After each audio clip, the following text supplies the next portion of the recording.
Very little in the way of sunshine, and it is going to be a breezy day. In fact, quite a windy day across western coasts, particularly northwestern areas of Scotland. Now, there will be some sunshine poking out by the end of the day across Northern Ireland and the far northwest of Scotland. So we'll feel a little bit better here, but here is where the strongest winds are, and there could be some blustery showers too. And we do have a wind warning in force through Thursday night into Friday lunchtime. Gusts in excess of 75 miles per hour are possible across Western Isles on Friday morning. And we'll see some heavy pulses of rain across parts of Wales into southeastern areas. That rain could linger into the weekend. There is some uncertainty on that, but wherever you are, it is expected to get colder once again throughout the weekend. Bye-bye. Warm and cosy, with a chance of zero visibility. Boxed Boiler sponsors the weather on GB News.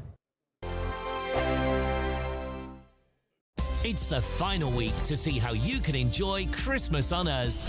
First, we'll give you an incredible £30,000 in tax-free cash. Then we'll give you a further £10,000 cash to spend on all your Christmas presents, even the tree. Christmas lunch, that's on us too, with £1,000 in shopping vouchers to spend at your favourite supermarket. Finally, a GB News Christmas goodie bag. For another chance to win, text WIN to 63225. One entry costs £2.50 plus one standard network rate message. Or text BONUS to 63225. 5 entries cost £5 plus one standard network rate message. Go to gbnews.com/win. Entries start at £2.50. Call 0903 686 3232. Calls cost £2.50 plus your network access charge. Or post your name and number to GB17 PO Box 8690 Derby DE1 9TT. UK only. Entrance must be 18 or over. Lines close at 4 p.m. on the 28th of November. Please check the closing time if listening or watching on demand. Good luck. Hi, I'm Michelle Dewberry, and my show is your opportunity to cut through all the noise and dive in headfirst to some robust debates. Ideas clash. Situation, isn't it? Because the failure is you're deliberately avoiding my point. Nothing's held back. And if you think this is the end of it, wait for more. And we do not shy away from the difficult stuff. Sometimes I want to shake people and say, if only you understood. So join me on Jubes & Co weeknights at 6 p.m, only on GB News, Britain's news channel. From the school run to the home run, watch a new show for all of Britain. He can say whatever he wants. A straight-talking show where all voices are heard. And, you know, when are we going to stop talking about smashing the gangs and actually do it? With the stories that matter from every part of our country. There's a bit of a crash landing there for your Chancellor. Bold, fearless and standing up for you. That's me, Martin Daubney, 3 p.m. till 6 p.m, weekdays, here only on GB News. The People's Channel, Britain's news channel. Westminster's full of talk, but out here, it's the real world. Am I allowed to talk No, now? that's it. This is where it matters, real people and real lives. That's what politics is all about. In fact, has Trump made a good start? No. Straight answers, no spin, and just a couple of pints. How many fingers have I got up? About 10. So join me for Lee Anderson's Real World every Friday at 7 p.m, only on GB News. The People's Channel, Britain's news channel.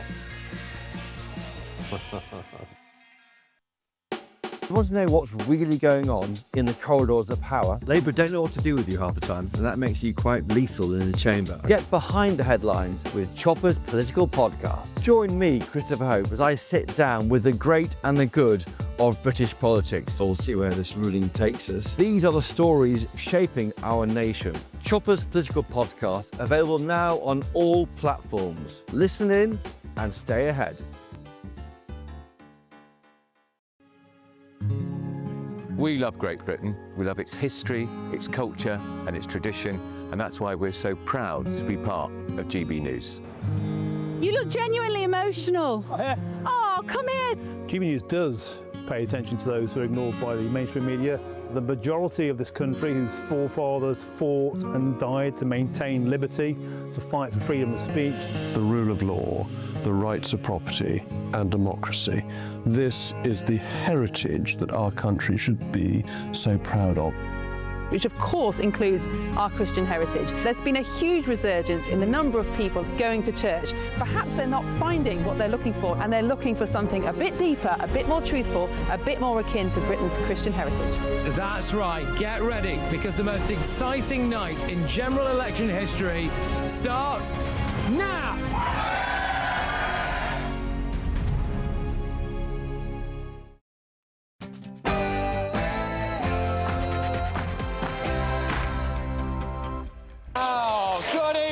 everybody. How are we? Hello, hello. All right, lads. Yes, brilliant. Good to see you. I will see everyone at the back as well. Well, well, well. What a night for it. Hello to my live studio audience. It's 9 p.m. I'm Patrick Christys. Tonight, not raise income tax. £66 billion worth of tax rises from Labour. More money in the pockets of working people. Millions of working people paying more tax. Mine will be a budget for growth. No, it won't. Absolutely no growth. We are lifting 450,000 children out of poverty with the end of the two-child limits. Look at them there, yay, fantastic. Well, unfortunately, Pakistanis, Bangladeshis and Somalis will actually be the biggest beneficiaries of scrapping the two-child benefit cap. And all we've had is wallowing in self-pity and whining about misogyny and mansplaining.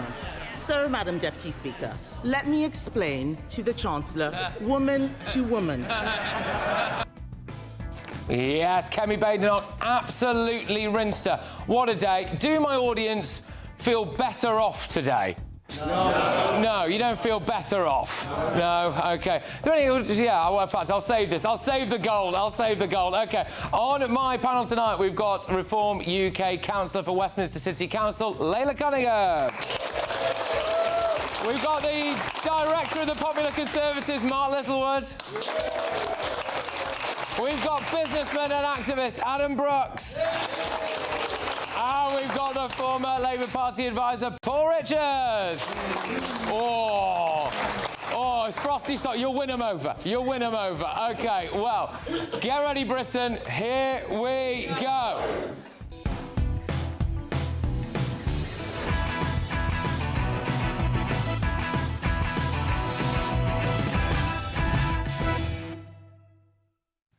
The budget that broke Britain. Next.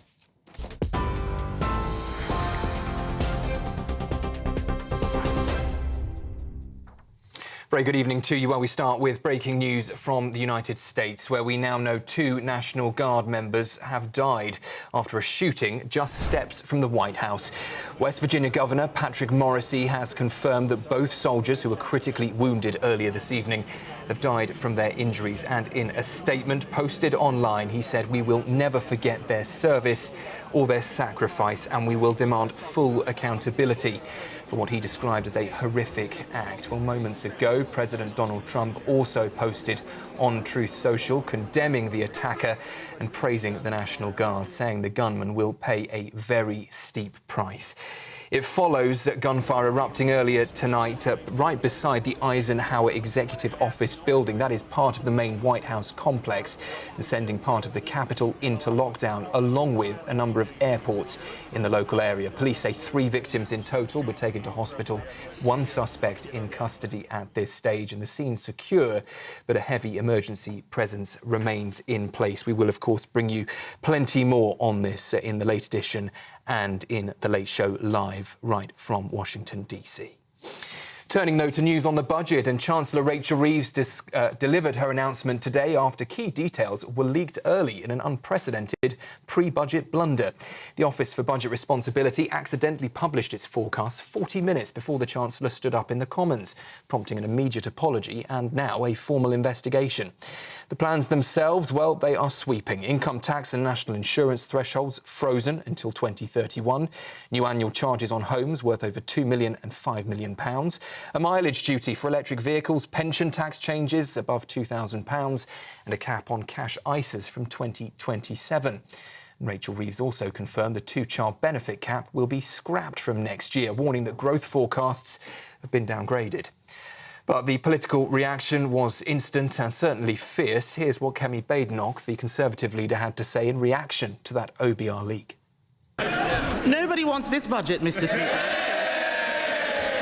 With resignations, hostile briefings and leaks galore, even just in the last 10 minutes, an unprecedented leak of the OBR analysis. Unbelievable. Mr. Speaker, these leaks have been so serious that even the former chief economist of the Bank of England has said, and I quote, that Labour's fiscal fandango is the single biggest reason why growth has flatlined. Does the Prime Minister agree with Andy Haldane, and does he have an explanation for this complete shambles? In other news tonight, a man who drove his car into a crowd of Liverpool fans during the club's victory parade has pleaded guilty today to all 31 charges against him. 54-year-old Paul Doyle admitted dangerous driving, a fray, 17 counts of attempted grievous bodily harm with intent, 9 counts of causing GBH with intent, and 3 counts of wounding with intent after injuring more than 130 people on the 26th of May. Prosecutors called it an act of calculated violence, saying Doyle deliberately forced his vehicle through supporters who were lining Water Street. The judge told him a lengthy custodial sentence is inevitable, with sentencing set for December. And just before I hand you back to Patrick, let's take you live to scenes in Hong Kong, where we now know the death toll of a massive fire ripping through multiple high-rise residential blocks has risen to 36. More than 700 firefighters have been battling the level 5 blaze that is Hong Kong's most serious, home to around 4,700 residents. Dozens of fire engines are at the scene throughout this evening, and the government has already paid tribute to one firefighter, a 37-year-old who died tackling the flames. We also understand at least 279 people are still missing tonight, with fears that some residents may be trapped inside. Those are the latest headlines. I'll be back with you at 10 o'clock. Now, though, it's over to Patrick for Budget. Welcome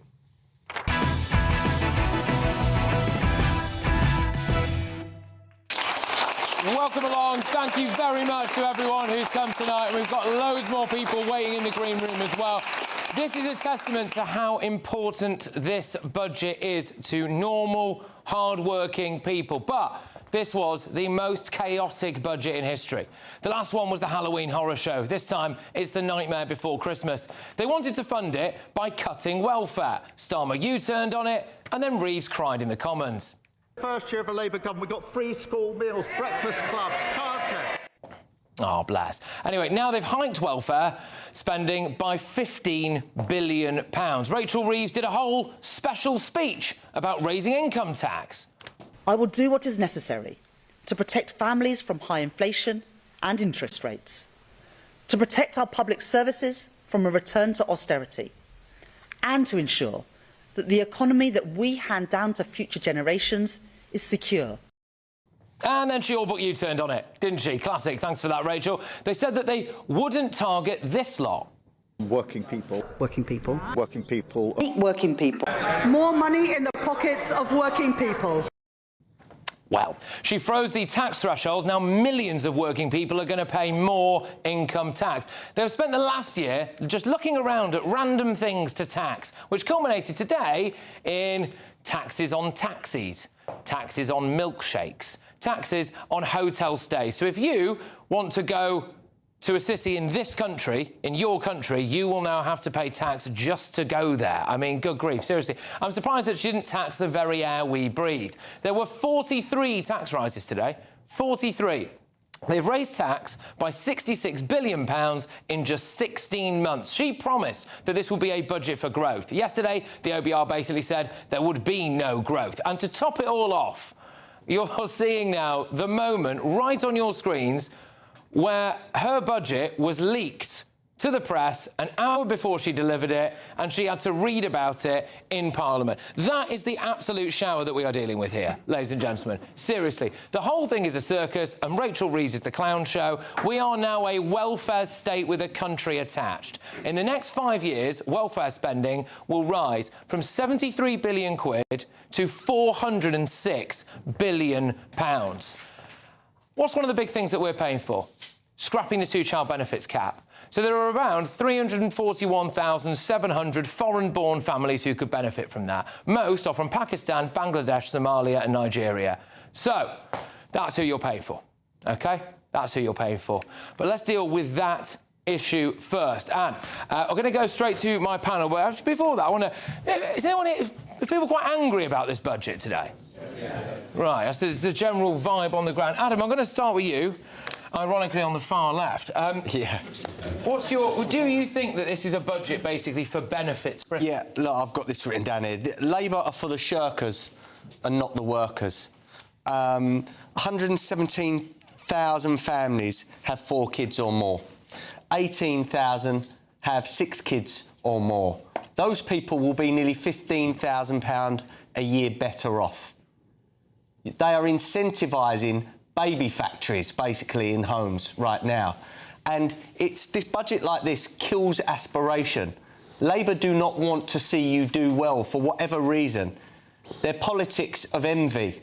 We've seen that with the private school raid as well, which is not gaining them any money. It's spiteful. We've seen it with the farmers. They're not gaining anything from that. They're actually giving foreign farmers the same amount that they would save doing this. So I feel it's vindictive, and I feel like they want to punish working people of this country and just hand our money that we work hard for to people that mostly do not deserve it. There are people on benefits that do deserve it. A benefit system is for those that genuinely need it. That has stopped in Britain. It's a choice. OK. Can we go straight to the audience? Someone got a question? There's a gentleman at the back there. Hello, how are you? I'm good, thank you. Go on. Thanks, Adam. I completely agree. There were no surprises for me personally in this budget. The benefit system is growing and growing. As Labour makes the point, often enough, it's an international benefit system. And once I saw the 2-child cap removed, I instantly knew what that meant, being from South London, so I see that with my own eyes. We are the most, if not the most taxed, or one of the most taxed people in the world. And we probably wouldn't mind if we got great value for that, just like any product you buy. Do we get value? And we don't get value. And I suppose my question and suggestion is stop voting for this. Council elections are the next big elections that are coming up, and it's pretty huge. And my suggestion is, and my question is, do you think that that will come out and play out in the polls? All right, well, interesting stuff. And actually, on that, thank you very much, by the way. Just on that, Mark, well, I mean, firstly, if we could try to keep it benefits related, but you actually did say something to me off air that Rachel Reeves is now, what is it, the most unpopular Chancellor of the Exchequer since opinion polling began. So, and I suspect she's going to go down further from that. Look, I mean, it's a predictable disaster, isn't it? I mean, I can't cope with living under this Labour government. It's like being in a loveless, abusive marriage with absolutely no prospect of divorce, basically, isn't it? These guys could be around for another 3 or 4 years. All of the movement here is taking money and incentives away from those who work, by and large, and giving it to those who don't. What do you think the impact of this is going to be? She seems to think we're going to get economic growth by conducting some sort of rain dance, just talking about it, as if you can wish economic growth into existence.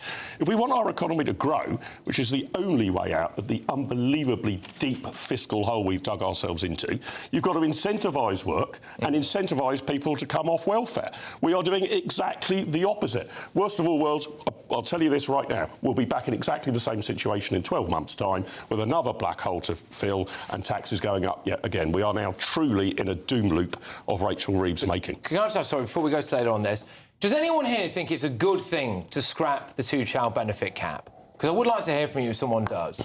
No one. No one at all. Really fascinating that. Because the system that benefits from it, so she's happy. Go on. Sorry, microphone. There are individual stories out there. One of my own sisters will benefit from this, so she's pretty happy. Yeah. But they are quite rare stories. But overwhelmingly, it is an international policy. I think they know exactly what they've done here. Adam already made the point beautifully. But there are some, different people that will benefit, and the stories are quite nice, but they're few and far between. OK, all right. Layla, do you worry that that basically a lot of this 2-child benefit cap thing is going to go to people from foreign households who are in Britain? Yes, I do. And Reform was very clear that we would scrap the 2-child cap benefit for full-time working couples because successive governments have imported foreign cheap labour, which means they've imported cheap wages. Wages have been stagnant since 2008. And if you're in full-time work, prices have gone up, wages have been stagnant, and taxes has gone up. So the message from Reform is if you are working in full-time, Britain backs you. Whereas Labour's message is if you are working in full-time, doing your bit, Labour taxes you. But you talk about them being vindictive. There's nothing vindictive. Starmer was very clear before the election. He said he's a socialist. And socialism never rewards independence. Socialism rewards dependency. And that's what you're seeing. By the end of this parliament, the tax burden is going to be 38% of GDP.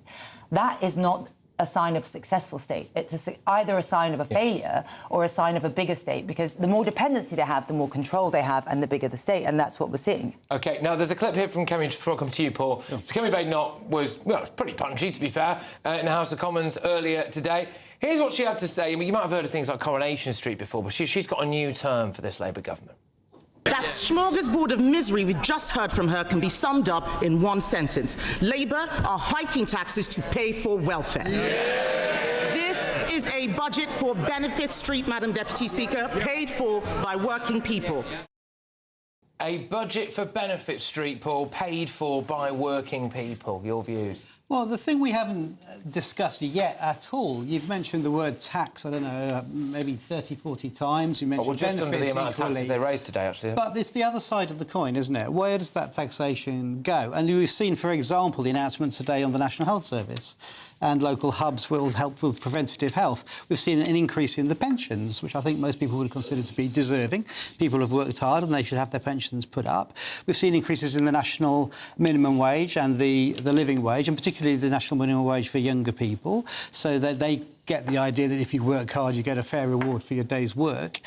We've also seen investment in transport. For example, the new Thamesmead DLR, which is going to put a load of people living in that part of East London into a situation where they can get new jobs and get houses. And, you know, it'll create jobs with Brickies and Shippies and Sparks, you know, building the homes. So there's another side to the budget, which is the positives we haven't discussed at all. Now, we can debate those and whether you think that's right or wrong, but I would always just say for fairness, and I know I am the sort of the pantomime villain this evening as being the person who supports the government, but, you know, there is always another side to the story. Well, there is. And look, we've got a load of other topics to come to, and maybe some of those points you would like to raise again when we talk about whether or not this budget is punishing working people. Can we talk about two-child? I'd like you to talk about the topic in this section, yes, which is benefits. Fair enough. 15 billion quid on a welfare state, including the two-child benefit cap. Many of that will go disproportionately to homes of Pakistani, Bangladeshi and Somalian heritage. If I was the Chancellor of the Exchequer right now, I'm not sure I would have done that, actually, because I think there's probably other ways you can tackle child poverty, you know, free school uniforms, whatever it might be.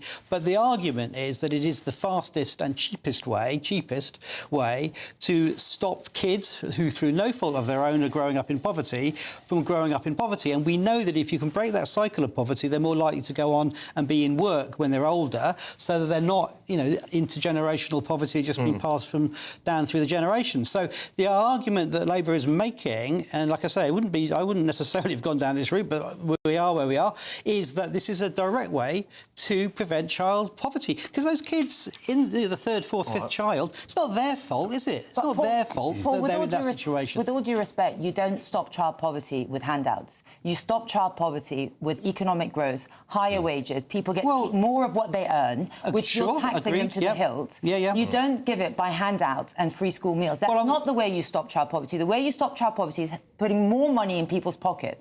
Whereas Labour right now see that if you work, if you invest, if you're a pensioner, you're a piggy bank to be drained to pay for those that don't. Pensions are going up and the national minimum wage is going up, so people are being rewarded for their hard work. They're taxing savings and ISAs. Yeah.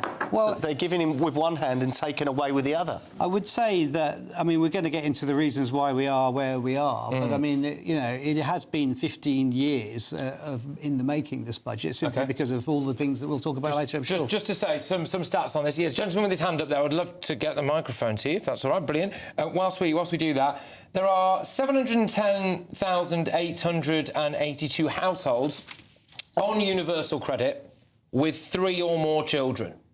And 1 in 3 families with 3 or more children are foreign-born. So it's easy to see where this two-child benefit cap is going to go. And I think there's a serious question of fairness about that. Yes, of course there is. And look, I no doubt I've got no doubt that Paul will fall back on the Reeves-Starmer line that absolutely everything that's gone wrong in the last 14 months is really down to the Conservatives over the last 14 years. He's not completely wrong. He's not completely wrong. Behind the Truss budget, tank the economy. This is tanking the economy far, far worse. I mean, our gilt rates are higher, our debt is out of control. That's the budget. The problem with the Labour Party is it's not willing to cut expenditure in any area whatsoever. To be fair, the welfare bill was the highest it ever was under the Conservative. No, it's high. They're taking every Conservative error and doubling down on it. They're just growing the monster. They're doubling down on every Conservative mistake. Someone who's definitely not a monster. Right, it's this gentleman here. Well, we're going to find out, aren't we, sir? We're going to find out. The jury's still out. Keep it relatively snappy, if you wouldn't mind. What would you like to say? I just want to pick up on your point that you said right next to your mouth, sir. Sorry. 15 years in the making, but aren't you the government that, when you handed over to the Tories, left the note that said the coffers are empty, we've spent everything? So the Conservatives inherited your debt and have spent the last few years banging on. We were £1 trillion north from the point when Liam Byrne wrote his humorous note. So that wash does not wash, because what happens since then with the Truss budget, and also things like COVID, to be fair, which nobody predicted or wanted, but and the crash, and then Ukraine, and all these things have aggregated to the situation we're in now. Let's just remember, Labour started the mass immigration experiment on us. Tony Blair, Gordon Brown. You had 20 minutes in there, you know, before you started mentioning immigration. They started the ball rolling. On that it's my opinion that this country is far worse off because of Tony Blair and Gordon Brown. All right. Great stuff. Thank you. And there is so much to get on. I want to hear from as many of you as possible. Can I just ask, just very quickly, just make some noise by virtue of that, who would class themselves as a working person? This next section is all about you, OK? So watch this space. But we are going to tell you, of course, about something. You're going to need this cash. It's tax-free cash. It's 40 grand. It's on us just in time for Christmas. It's the Great British Giveaway.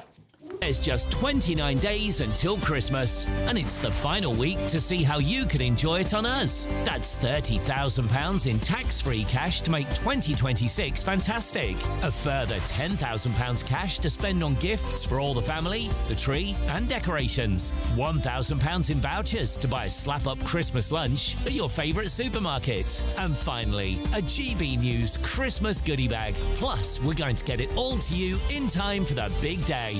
For another chance to win, text WIN to 63225. One entry costs £2.50 plus one standard network rate message. Or text BONUS to 63225. 5 entries cost £5 plus one standard network rate message. Go to gbnews.com/win. Entries start at £2.50. Call 0903 686 3232. Calls cost £2.50 plus your network access charge. Or post your name and number to GB17 PO Box 8690 Derby DE1 9TT. UK only. Entrance must be 18 or over. Lines close at 4 p.m. on the 28th of November. The winner may be contacted live on GB News, week commencing the 8th of December. Please check the closing time if listening or watching on demand. Good luck.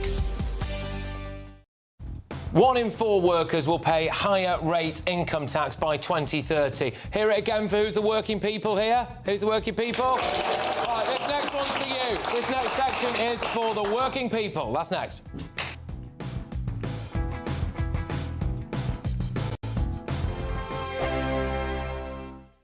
Britain deserves a newsroom that puts the facts and your voice first. Well, and that's what you get on GB News. Lively debates, lively conversation. And we're not afraid to hold power to account. And each other. So join me, Andrew Pierce. And me, Miriam Gates, for Britain's Newsroom, weekdays from 9:30 on GB News. Mornings don't have to be tiresome, especially if you have the right company. Wake up to news as it happens, opinion and debate, and of course, a little bit of entertainment too. Because when the kettle's on, we're on. That's Breakfast on GB News, a show worth waking up for. Every morning from 6 a.m. Only on the People's Channel, Britain's news channel. We'll spread the news, you spread the word.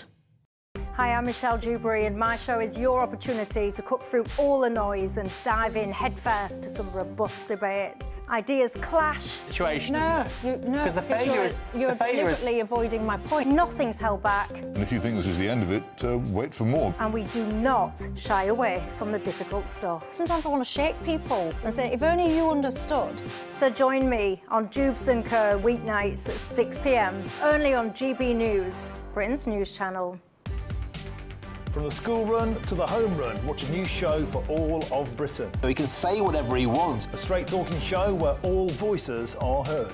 And, you know, when are we going to stop talking about smashing the gangs and actually do it? With the stories that matter from every part of our country. There's a bit of a crash landing there for your Chancellor. Bold, fearless and standing up for you. That's me, Martin Daubney, 3 p.m. till 6 p.m, weekdays, here only on GB News. The People's Channel, Britain's news channel.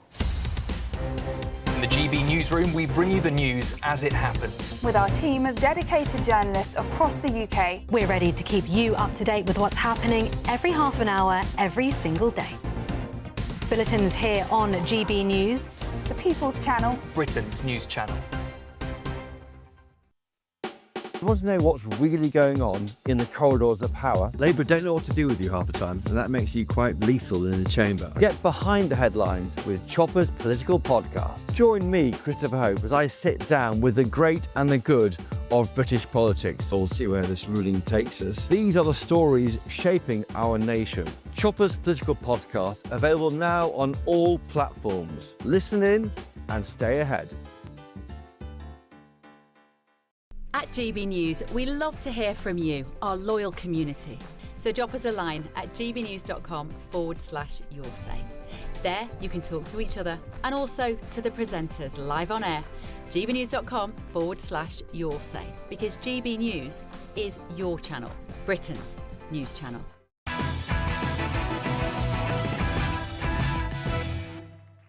Welcome back to the wonderful live studio audience budget special. Now, ordinary people have been asked to pay a little bit more by the Chancellor, just a little bit more. Yeah, you heard that right, as hard-working families are hit in the budget announcement. To break the cycle of austerity, we need a fair and a sustainable tax system. That does mean that today I am asking everyone to make a contribution. Yeah, well, it's not everyone, is it? But anyway, today a freeze on the income tax threshold was announced. Salary sacrifice pension contributions over 2k will now face national insurance charges. 1 in 4 working people will be paying higher rate income tax by 2030. But Britain's first female Chancellor insists that she has yet to see a fair alternative plan. But I have yet to see a credible or a fairer alternative plan for working people. These are my choices, the right choices for a fairer, a stronger and more secure Britain. Cut welfare, mass deportations? Anyone? No? Fine. Anyway, Labour appears to be determined to rob Peter to pay Paul. The hard-working, very often middle classes, well, working classes as well, I would say, suffer whilst welfare spending increases. So we're going to go to a working person in just a second's time, but go on, what do you think? Is this a budget that punishes working people, Mark? Unambiguously, yes.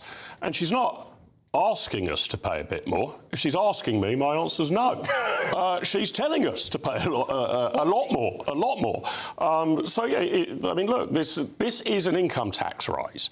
They can dance on the head of a pin and claim it isn't a technical breach of the precise wording of the Labour Party manifesto, but she has frozen income tax thresholds, something she previously described as picking the pockets of working people. Well, she's just frozen those income tax thresholds for another 3 years. So that's 3 years of picking the pockets of working people, in her own words. No two ways about it. Something the Tories did as well. I agree. So I find that the Tories and Labour always talk about the very rich. How do we tax them more? How do we punish them for success? Or the very poor, how do we get them more benefits? But they always punish the middle. And it's the middle that keep this country going. And it's the middle that works so hard and are always punished and always ignored. The thing is, she says there's no other fair solution that she can think of. Well, Britain has turned into a global welfare machine. You know, foreign nationals are receiving $8 billion in universal credit, discounted NHS treatment. We're sending 13 billion in foreign aid. I think we've got here 100 million for Pakistani family planning. Why doesn't she cut that before she comes after workers? You know, people feel that the government does not prioritise British workers. You see them as a piggy bank. So, Paul, so Layla kind of accused us of socialism earlier. I didn't. Your leader said it. Deploying the S word. Your leader said I was a socialist. And what I would say to that is that, well, there was a debate around whether we should have a wealth tax. That's not happened. There was a discussion around putting VAT up. That's not happened. Some people suggested putting up income tax. That hasn't happened either. You did. You said put up income tax. No, I said rather than doing 4 or 5 needless things that are going to attack people in different ways, add 2% onto the income tax so we know where we are. So we haven't better the devil you know, Paul. We haven't put 2% on income tax either. So there's a number of things that we can be accused of being terribly left-wing, but not. And where does the squeeze come? Look at the gambling industry, right? Their tax has gone up to 40% because I think online gambling is a disgrace and they shouldn't be profiteering. Working people gamble, though. So for some working people, that's a bit of a release. I mean, a lot of people have got issues. We know that it is also leads to addictive behaviours and empties people's bank accounts. I've never met a poor bookie, have you? You know, and I think taxing them is probably not a bad thing. So it's not just about working people, it's about other institutions that should be paying their fair whack as well. So, right, we've got 2 people, so can we start with the gentleman on the front row? Is that all right? Yeah. Go on, so what would you like to say about this? Is this budget punishing working people? Well, I think the answer to that's yes, of course. But I think how damaging is it for small business as well? And could it actually put younger people out of work? OK. Yeah. Can I answer that? Yeah. Because I am a small businessman. I've got a backstreet pub. The last budget absolutely hammered me. The national insurance contributions, they cut the rate relief. So we cut shifts. I had to say to people in my pub, you've got less shifts, because I couldn't afford what the government had forced on my pub. What they've done now with the minimum wage, again, we all want people to earn more money.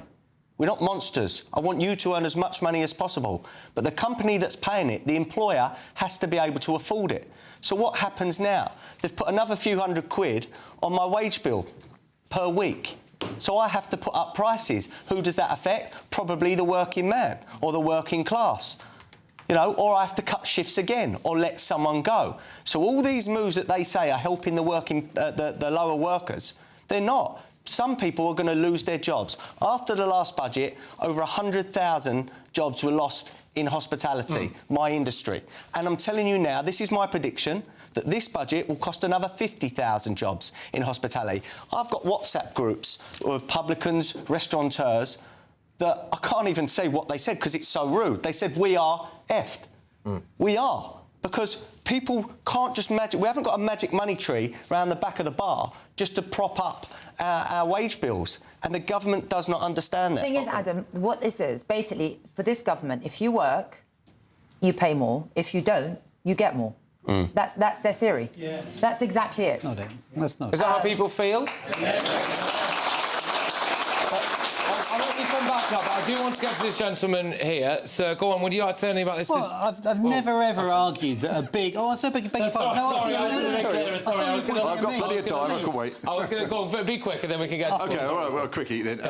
Really, basically, this is a budget... It's less a budget of fiscal responsibility, but more an ideological budget based on, as Adam said, the politics of envy. And, you know, in the old days, the bosses were the haves, the workers were the have-nots. Well, now, of course, the edges are getting really blurred so that now the haves are the working nurses that are going into the higher tax brackets. Great point. Which is absolutely... It's absolutely ridiculous. But the old attitudes haven't changed. The left are still thinking in the old-fashioned left way. And that's really basically what I was saying. That's exactly... Thank you for that, because that is exactly what I was going to come to you, and it'll be the final point on this, Paul. So, yeah, why should a nurse, some teachers, some police officers, members of the armed forces, why should they be dragged into the highest because tax their bracket? salaries are going up, and quite right too. You know, because they're earning more money, and that's right. How dare they make more money? We want them to earn more money. No, and also, don't forget, you know, fuel bills have been frozen, so working people's fuel bills are going to be cheaper now. What about rail fares? That's been frozen for the first time in 30 years. So, you know, that's putting money into people's pockets. But that's not right, Paul, is it? That on the wages, right? If your wages remain in real terms static, only going up with inflation. So you're not actually really getting richer. Your wage packet stretches to buy the same goods and services. You are being dragged into higher and higher rates of tax. Especially as Adam said, prices are going up because of her measures, which is inflationary. Quickly, you're delusional, I've got to say. There's 780,000 are going to be dragged into basic rate tax now. 920,000 workers are going to be dragged into the higher rate. This is taxing the working people. Do not suffer Labour lies. OK, well sorry, we've got to... Sorry, guys, because we've got loads of other stuff to get to. So sorry, I know it's good though. It's good. It's better than it being quiet. Right, OK. So I do also need to do this. So if you want to find out how you will be impacted by today's budget, go ahead and scan that QR code on your screen right now. Go to gbnews.com to use our free budget calculator. It's just as well that it's free, isn't it, given everything that's going on in the country at the moment. But what do we make of the Conservative leader's performance in the Commons today? You think Kemi did well? Yeah. Well, we'll watch some of it when we come back.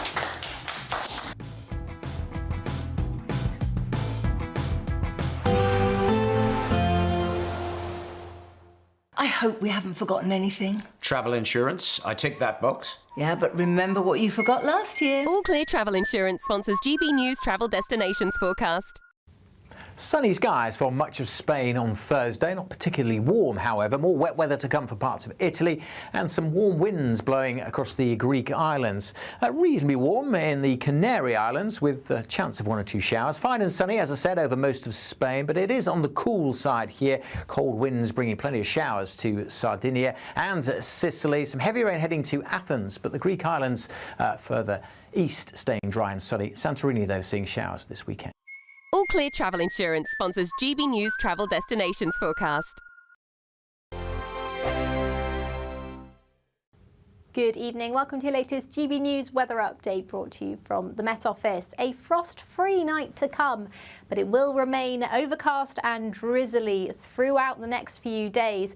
The winds will also start to pick up. That's because of this area of low pressure out in the Atlantic. Ahead of that, a series of weather front will bring thicker cloud and some spells of wet weather, and that rain will push into southeastern areas through this evening.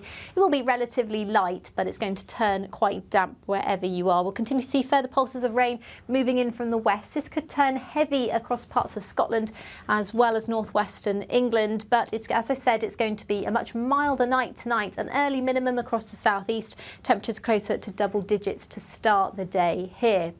Now looking further north and west, this is where the winds will start to pick up throughout Thursday. So temperatures around 11 or 12 degrees across the Western Isles and the Highlands, but a brisk southerly wind will make it feel a little bit chillier than that. And there's going to be a lot of cloud around, some wet weather too, particularly over high ground, western facing hills in particular. The high ground of Wales also seeing some drizzly outbreaks of rain through Thursday. Southeastern areas should remain largely dry through the day, but there's going to be very little in the way of sunshine, and it is going to be a breezy day. In fact, quite a windy day across western coasts, particularly northwestern areas of Scotland. Now, there will be some sunshine poking out by the end of the day across Northern Ireland and the far northwest of Scotland, so we'll feel a little bit better here, but here is where the strongest winds are, and there could be some blustery showers too. And we do have a wind warning in force through Thursday night into Friday lunchtime. Gusts in excess of 75 miles per hour are possible across Western Isles on Friday morning. And we'll see some heavy pulses of rain across parts of Wales into southeastern areas. That rain could linger into the weekend. There is some uncertainty on that, but wherever you are, it is expected to get colder once again throughout the weekend. Bye-bye. Join me, Nana Akweer, for an informative, interactive news programme with a difference. It's fun. No, he didn't say that, Dave. I'm so surprised. I think there's an element of truth to that. Join me from 3 p.m. every weekend, only on GB News, Britain's news channel. In the GB Newsroom, we bring you the news as it happens. With our team of dedicated journalists across the UK. We're ready to keep you up to date with what's happening every half an hour, every single day. Bulletins here on GB News. The People's Channel. Britain's news channel. Britain deserves a newsroom that puts the facts and your voice first. Well, and that's what you get on GB News. Lively debates, lively conversation. And we're not afraid to hold power to account. and each other. So join me, Andrew Pierce. And me, Miriam Cates, for Britain's Newsroom, weekdays from 9:30 on GB News.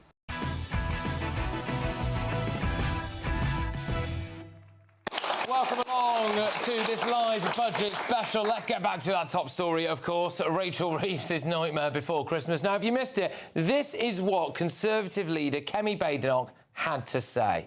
At the last budget, she said she was proud to be the country's first ever female chancellor. After this budget, she will go down as the country's worst ever chancellor. Oh, she carried on. All we've had is wallowing in self-pity and whining about misogyny and mansplaining. So, Madam Deputy Speaker, let me explain to the Chancellor, woman to woman. People out there aren't complaining because she's female. They're complaining because she is utterly incompetent. Yeah. This was a proper telling off, wasn't it? Like, we've all had one of those in our times. But she carried on. Real equality means being held to the same standard as everyone else. It means being judged on results. Madam Deputy Speaker, I've identified a way to save taxpayers huge amounts of money by sacking just one person, the woman sitting opposite. Yeah, I mean, there's obviously loads more, but I think we've picked out some of the highlights there for you. Now, I would like, no pressure, but if there are any ladies in the audience who would like to make a point of this, I think it would be relevant, because we are going to be asking hands straight up at the back, yes, because Kemi Badenoch obviously made a big virtue, didn't she, of the fact that Rachel Reeves had cried sexism about this stuff. So whilst we get that lady ready there, we'll find out. But Layla, do you think that Kemi Badenoch was A, good today, but also B, you know, right to put Rachel Reeves back in her box over the old sexism and misogyny claims? I mean, yeah, I think if you're taxed to the max, nobody cares if it's a woman or a man who's imposing those taxes. But I mean, she is right, Kemi, that it is a budget for benefit Britain. But let's be honest, the Conservatives don't get to rewrite history. The benefit bill ballooned under them. They let long-term sickness explode. They let worklessness become normal, and they presided over the highest number of out-of-force labour force in modern history. And now they talk about party discipline as if we're meant to forget. Or, you know, they increase welfare spending every single year, and they created the very dependency that Labour now is expanding. So they're just going on the same trajectory that the Tories did. That's fantastic. Thank you very much. So would you like to say anything specific about because Kemi Badenoch basically was saying, wasn't she, that it's wrong for Rachel Reeves to have been talking about sexism, about why she's unpopular. What do you think? Yeah, first off, it's not my party, but I was really enjoying her speech today, like really enjoying it. I actually watched it twice because I was actually quite proud. And yeah, she hit the nail on the head. You have to earn the respect. It's not about sexism. You need to earn that. And I kind of think it puts sort of women to shame. Like Layla is a very strong candidate of reform, and she's making such a good effort. And Reeves has just come in, and she's doing such a terrible job. And it's just, honestly, I really hope she cried after that speech, because literally, because the way she's making people feel in this country is an absolute disgrace. Like, seriously. And just quickly, whilst I've got you, do you think she was wrong to make such a virtue out of being the first female chancellor and then, according to many people, being quite a bad one? It doesn't matter what sex you are, just do a good job. Yeah. Like, I've had to climb my way up the ladder, but I don't think my sex has ever put me sort of in a disposition at all. It's all about your work ethic. It's all about what you're saying, what you're doing every day. And like you said, like Kemi, she's actually earned a lot of respect for me because she hit the nail on the head. You literally earn the respect. Brilliant. Well, thank you very much for that. That was really good. Do you think Kemi was wrong to go for the sexism and misogynist mansplaining? I think, well, it's worth just noting that Rachel is the first female chancellor, just like we did when Mrs Thatcher, I'm old enough to remember, becoming the first Conservative, the first Prime Minister woman. And, I remember James Callaghan, who was the Labour guy, saying, well, good, it's worth noting this particular step forward. So I think it's fair enough. On Kemi's speech, I mean, I am a speech writer, so I can always admire a good bit of crafting, and it was well crafted. It was well written. She's got a new person doing it, I suspect, writing her speeches for her, because it was nicely turned out, wasn't it? It was written before the budget. I mean, it was all those... The attack lines are all there in place, almost irrespective of what was going to be announced, although we knew most of it. And just on the pre-announcement stuff, because I haven't quite addressed that, I agree, absolute disaster. All these leaks and all of these trails and then kites being flown and then being stamped on. You know, I'd like to reintroduce PERDA, where you just say nothing until it's hurt the economy, Paul. That hurt the economy. I agree, and that's been terrible. The thing is, she didn't just want us to acknowledge that she's a female chancellor. She is blaming the first female chancellor. She's blaming all the criticism of her budget on sexism. And that's what that really sums up the Labour government. It's all about identity politics. No, I think it's got no substance. Yeah, I mean, this is the... Look, it is worth noting that she is our first female chancellor. That's the sort of thing that you might note in the first 30 minutes of her reign as chancellor. To still be banging on about it now is just tedious, really. Nobody gives a damn about the chromosomes of the Chancellor of the Exchequer. They care about the competence of the Chancellor of the Exchequer. Well, she's complained that people are mansplaining and all of the rest of it. I think she's embraced this sort of female victimhood, I'm afraid. And Kemi was bang on right. I want to see more of that. Come out swinging and hold Rachel Reeves accountable for her record. This is an open, genuine question. I think Kemi, for her, you know, a few weeks ago it was, will she be the leader of the next election? You know, is she going to be replaced? All yada yada. I know we're having a lot of that in my party too. But do you think this has done her enough now to maintain her as leader up to the next election? I mean, I don't think one speech ever completely changes the dynamic, but she had a good party conference speech. That's probably her best ever performance at the dispatch box. But there was so much more is needed. But you know, you need to be doing that day in, day out. But you know, doff your cap when she does it well. That was great. 20 seconds. I'm not Kemi Badenoch's biggest fan, but she normally misses an own goal. So today was refreshing that she actually scored a hat-trick.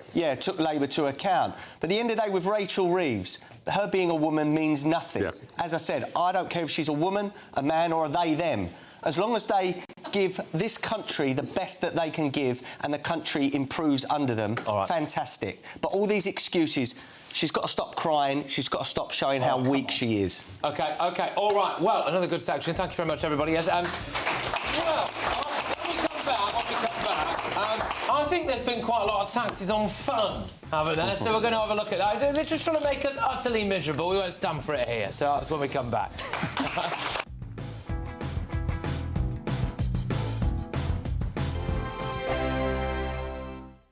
I'm Michelle Dewberry, this is Jubes & Co with you. Hello everyone, Patrick Christys here. GB News, Britain's news channel.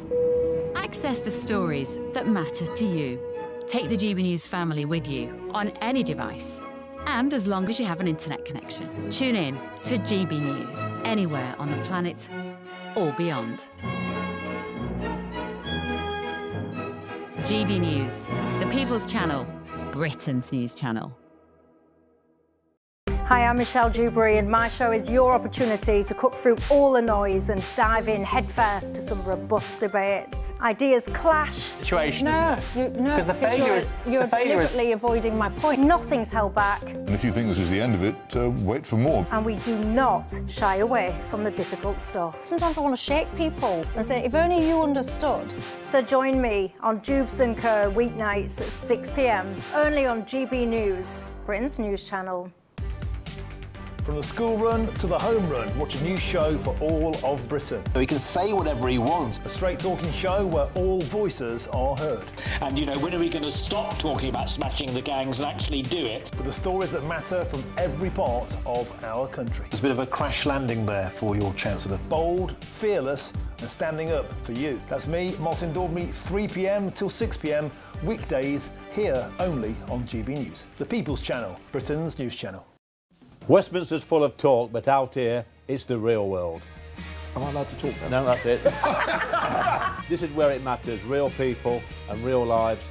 That's what politics is all about. The fact that Trump made a good start, no. Straight answers, no spin, and just a couple of pints. How many fingers have I got up? About 10. So join me for Lee Anderson's Real World every Friday at 7 p.m, only on GB News. The People's Channel, Britain's news channel.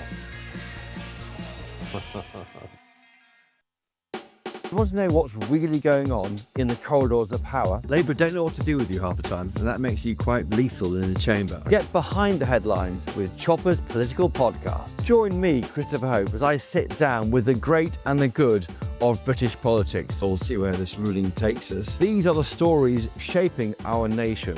Chopper's Political Podcast, available now on all platforms. Listen in and stay ahead. Decisions made in Washington aren't just shaping America, they're shaping Britain too. From migration to global security, from crime to health. Whatever happens in the White House today will be felt in your town or city tomorrow. That's why The Late Show is live from Washington, D.C. Cutting through the politics to show you what it all means for Britain. The Late Show live every night at midnight. Only on GB News, Britain's news channel.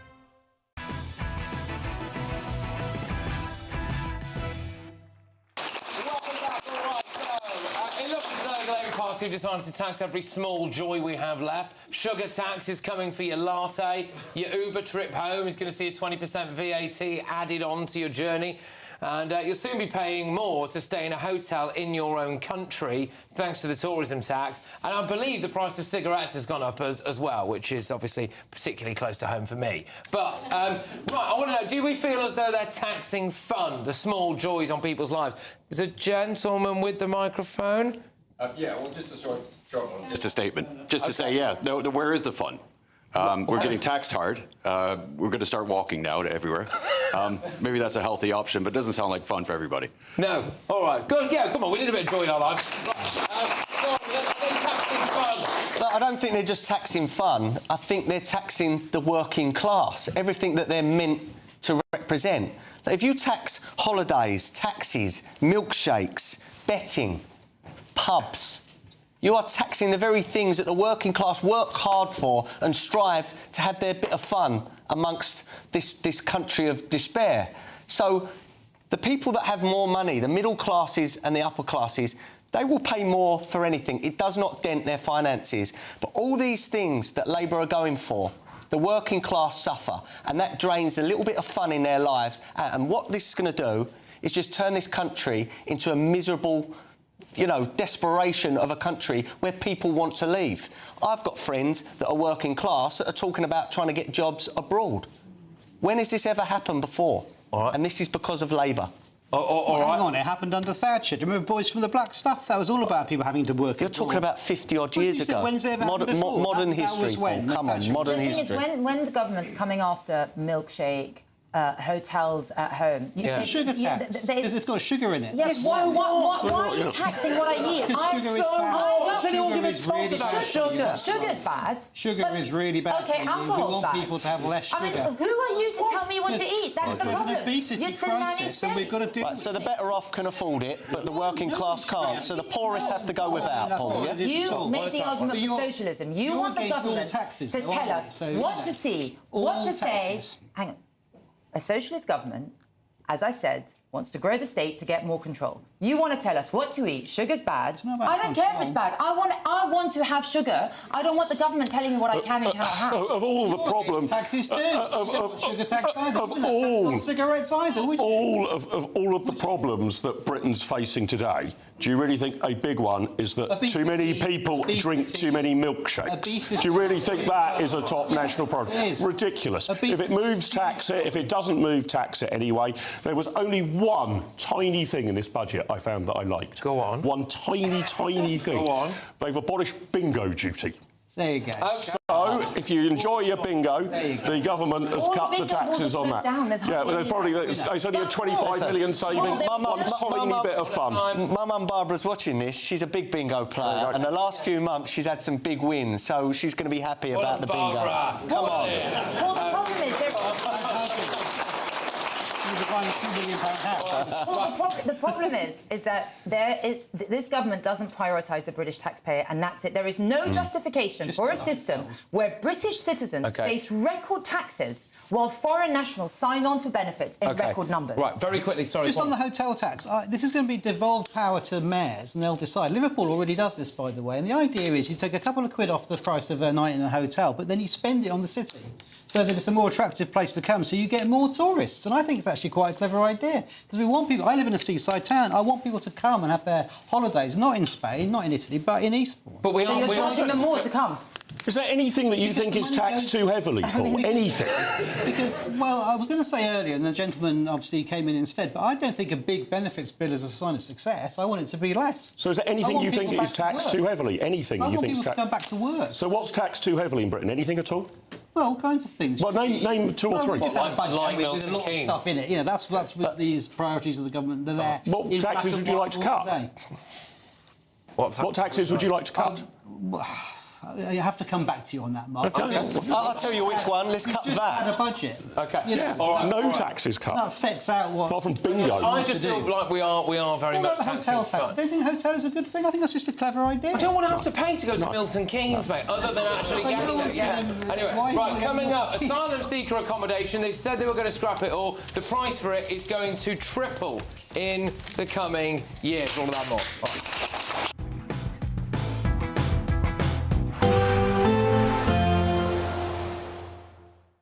Expect warm spells with the odd rude interruption.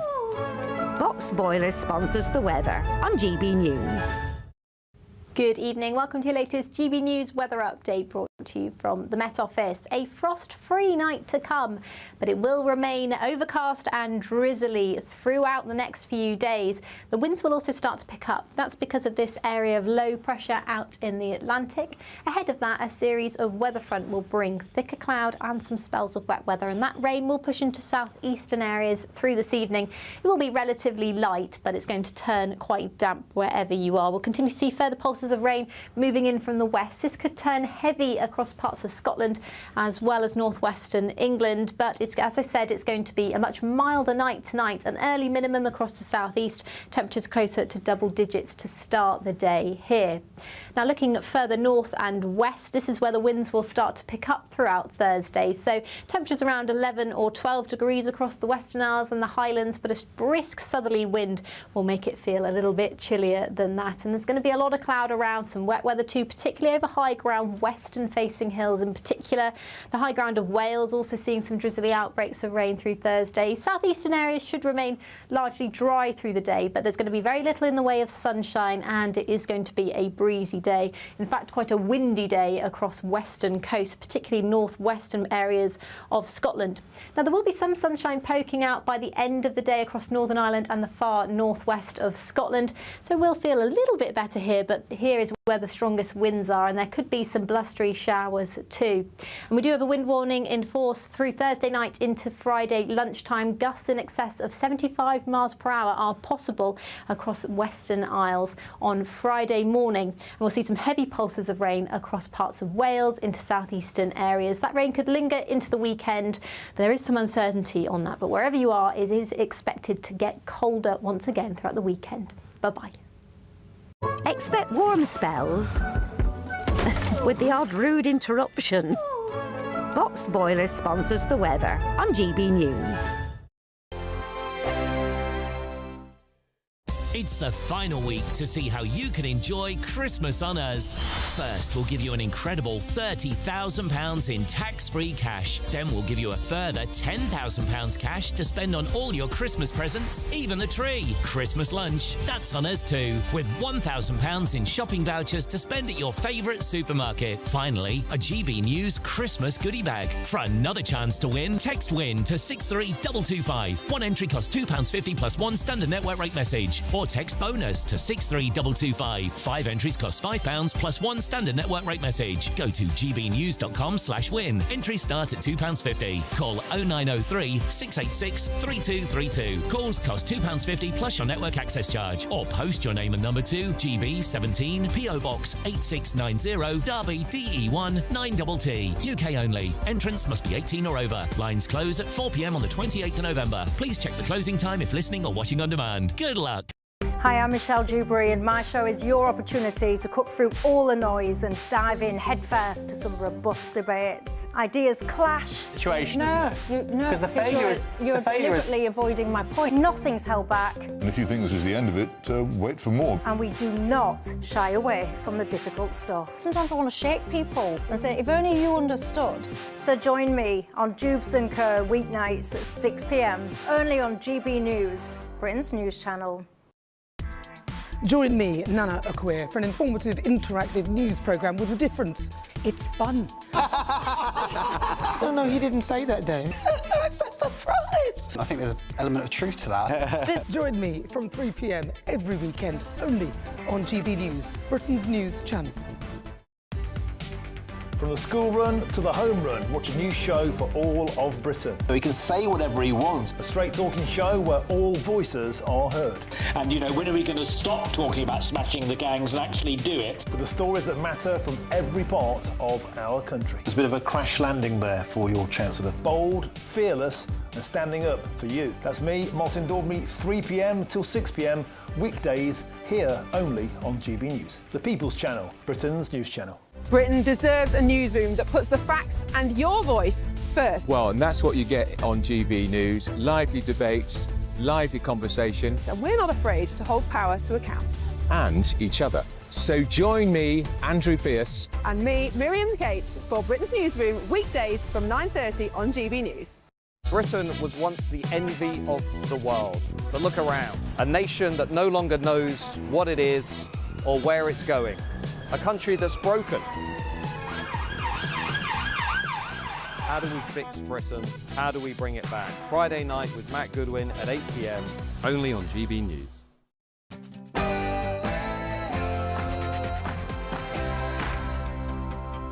Good evening, everybody. Hello. Who did I get last time? Yes, hello. How are we doing? How are we doing? All right, everyone at the back. Oh, you go on then. Go on then. All right. Well, welcome along, everybody. What a show this is going to be. It's 10 p.m. I'm Patrick Christys. Tonight, not raise income tax. 66 billion quid's worth of tax rises from Labour. More money in the pockets of working people. Millions of working people paying more tax. Mine will be a budget for growth. No, it won't. There's been absolutely no growth. We are lifting 450,000 children out of poverty with the end of the two-child limit. Look at that. Yeah, yeah. Pakistanis, Bangladeshis and Somalis will, of course, be the biggest beneficiaries of scrapping the two-child benefit cap. Yay, yay. And All we've had is wallowing in self-pity and whining about misogyny and mansplaining. So, Madam Deputy Speaker, let me explain to the Chancellor, woman to woman.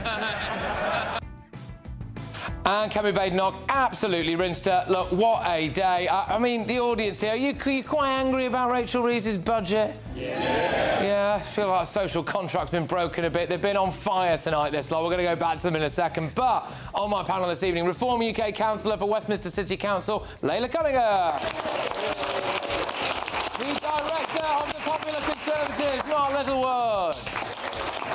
Businessman and activist, Adam Brooks. And the former Labour advisor, has he won anyone round yet? It's Paul Richards. Oh, it's got worse. No, that's unfair. It's unfair. OK, get ready, Britain. Here we go.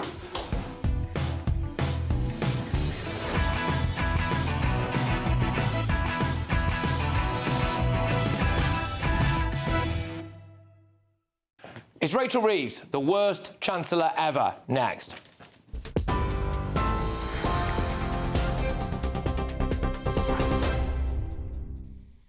Very good evening to you from the newsroom just after 10 o'clock. Well, let's start with a recap then of that breaking news tonight in Washington, D.C., where a targeted attack just steps from the White House has left 2 National Guard members critically wounded after gunfire erupted in central Washington around 2:15 p.m. this afternoon local time. The FBI calling it a brazen attack and a horrific offence, confirming moments ago that investigators believe the Guardsmen were deliberately targeted.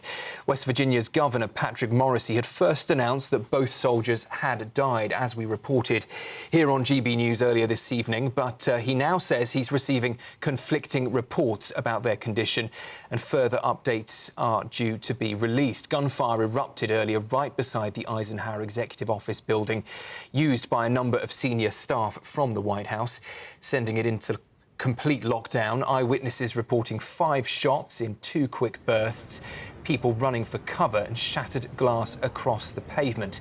Footage also shows 2 guardsmen down on the sidewalk in uniform, with medics treating a 3rd person.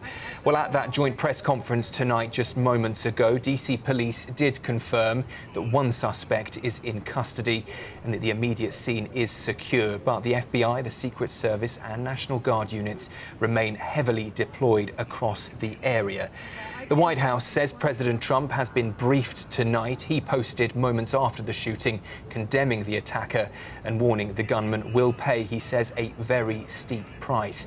And in the last few minutes, the Pentagon chief, Pete Hegseth, has said the president has now ordered an extra 500 National Guard troops to be deployed across Washington following that incident. Vice President J.D. Vance, speaking earlier in Kentucky, has urged Americans to pray for the victims, saying no motive at this stage is known.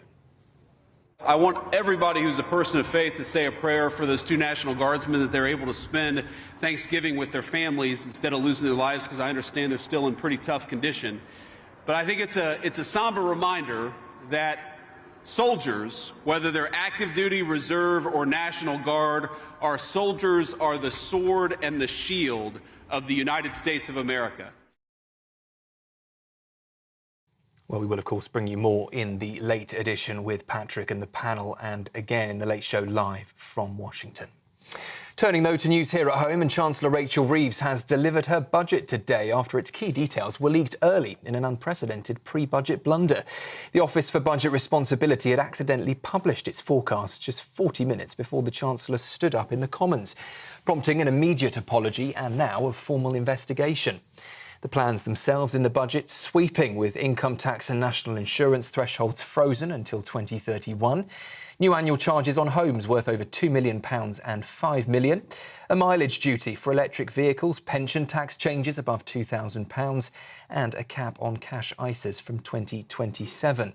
Rachel Reeves also confirmed the 2-child benefit cap will be scrapped from next year, amid warnings that growth forecasts have been downgraded. A man who drove his car into a crowd of Liverpool fans during the club's victory parade has pleaded guilty to all 31 charges against him. 54-year-old Paul Doyle admitted dangerous driving, a fray, 17 counts of attempted grievous bodily harm with intent, 9 counts of causing grievous bodily harm with intent, and 3 counts of wounding with intent after injuring more than 130 people on the 26th of May. Prosecutors called it an act of calculated violence, saying Doyle deliberately forced his vehicle through supporters lining the streets. The judge told him a lengthy custodial sentence is inevitable, with sentencing set for the 15th and the 16th of December.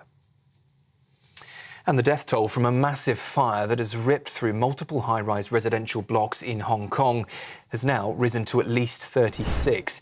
More than 700 firefighters have been battling that blaze, a level 5, that is Hong Kong's most serious, at Wang Fuk Court, home to around 4,600 residents. Dozens of firefighters have been on the scene with their engines today, the government paying tribute to a 37-year-old firefighter who sadly died tackling the flames. At this stage tonight, we understand at least 279 people are still missing, with fears that some residents may be trapped inside. Those are your latest headlines from the GB Newsroom. I'll be back with you for another roundup at 11.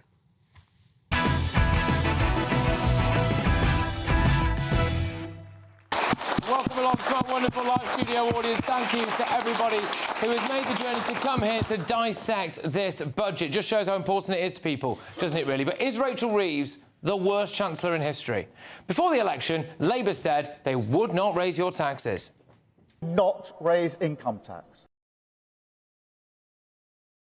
Rachel Reeves then produced the highest tax-raising budget in history. Then she said she wouldn't do it again.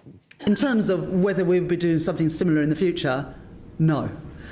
This was a budget to reset. It means our public finances are now on a firm footing, and the trajectory of public spending is much more honest. So we're never going to need to do a budget like this again. This was a once-in-a-parliament reset so that we start on the right foot, and also to give businesses, families and markets confidence that we now do have our public finances on a firm footing. Today, she did it again. They raised 43 taxes today. They've raised tax by 66 billion quid in just 16 months. They promised no increases to national insurance. Not going to increase the taxes that working people pay, their income tax, their national insurance and their VAT. They made employers pay more national insurance. 309,000 more people are unemployed. And today, she froze the NI thresholds, so millions more people will be in a higher tax bracket. 1 in 4 workers will be paying more income tax, the higher rate, by 2030. She said she would end the use of asylum hotels. I can confirm today that, led by the work of my right honourable friend, the Home Secretary, we will be ending the costly use of hotels to house asylum seekers in this Parliament. Well, they might be sticking to that line, but asylum accommodation spending is going to triple. They're going to triple it. They promised to champion British farming. They hammered farmers with a death tax, and today farmers were arrested for protesting as she read out her speech consigning millions more people to economic misery. Have to keep standing up for farming until there are changes. But we, the people, are the power, aren't we? You know, if we don't stand up now, we're not going to have an open house chance. She promised to support drivers and cut motoring costs. Today, pay per mile taxes were introduced. You've got taxes for a taxi, your electric vehicle, the price of that and your tax is going up as well. She promised a budget for growth. Mine will be a budget for growth, with fairness at its heart, and a budget that supports businesses to create jobs and to innovate. There will be no growth for years. She said it was her dream to become Chancellor. Well, it's a nightmare for all of us, isn't it? She's useless. She's crippling this country. The only people that she's benefiting, as far as I can tell, are foreigners, illegal migrants, the feckless and the work-shy. So, when Kemi Badenoch said this... At the last budget, she said she was proud to be the country's first ever female Chancellor. After this budget, she will go down as the country's worst ever Chancellor. She's right, isn't she? Right, let's get the views of my panel on this. I mean, the topic for this hour is basically... Oh, we're going to zone in, aren't we, on the asylum accommodation, I think, as well. But there is a gentleman with his hand at the back. We've got a gentleman with the microphone there. Is she the worst Chancellor ever, do we think? Come on, who's going to go first on this? Worst Chancellor ever? Yes. Adam? Yes, she is the worst Chancellor ever.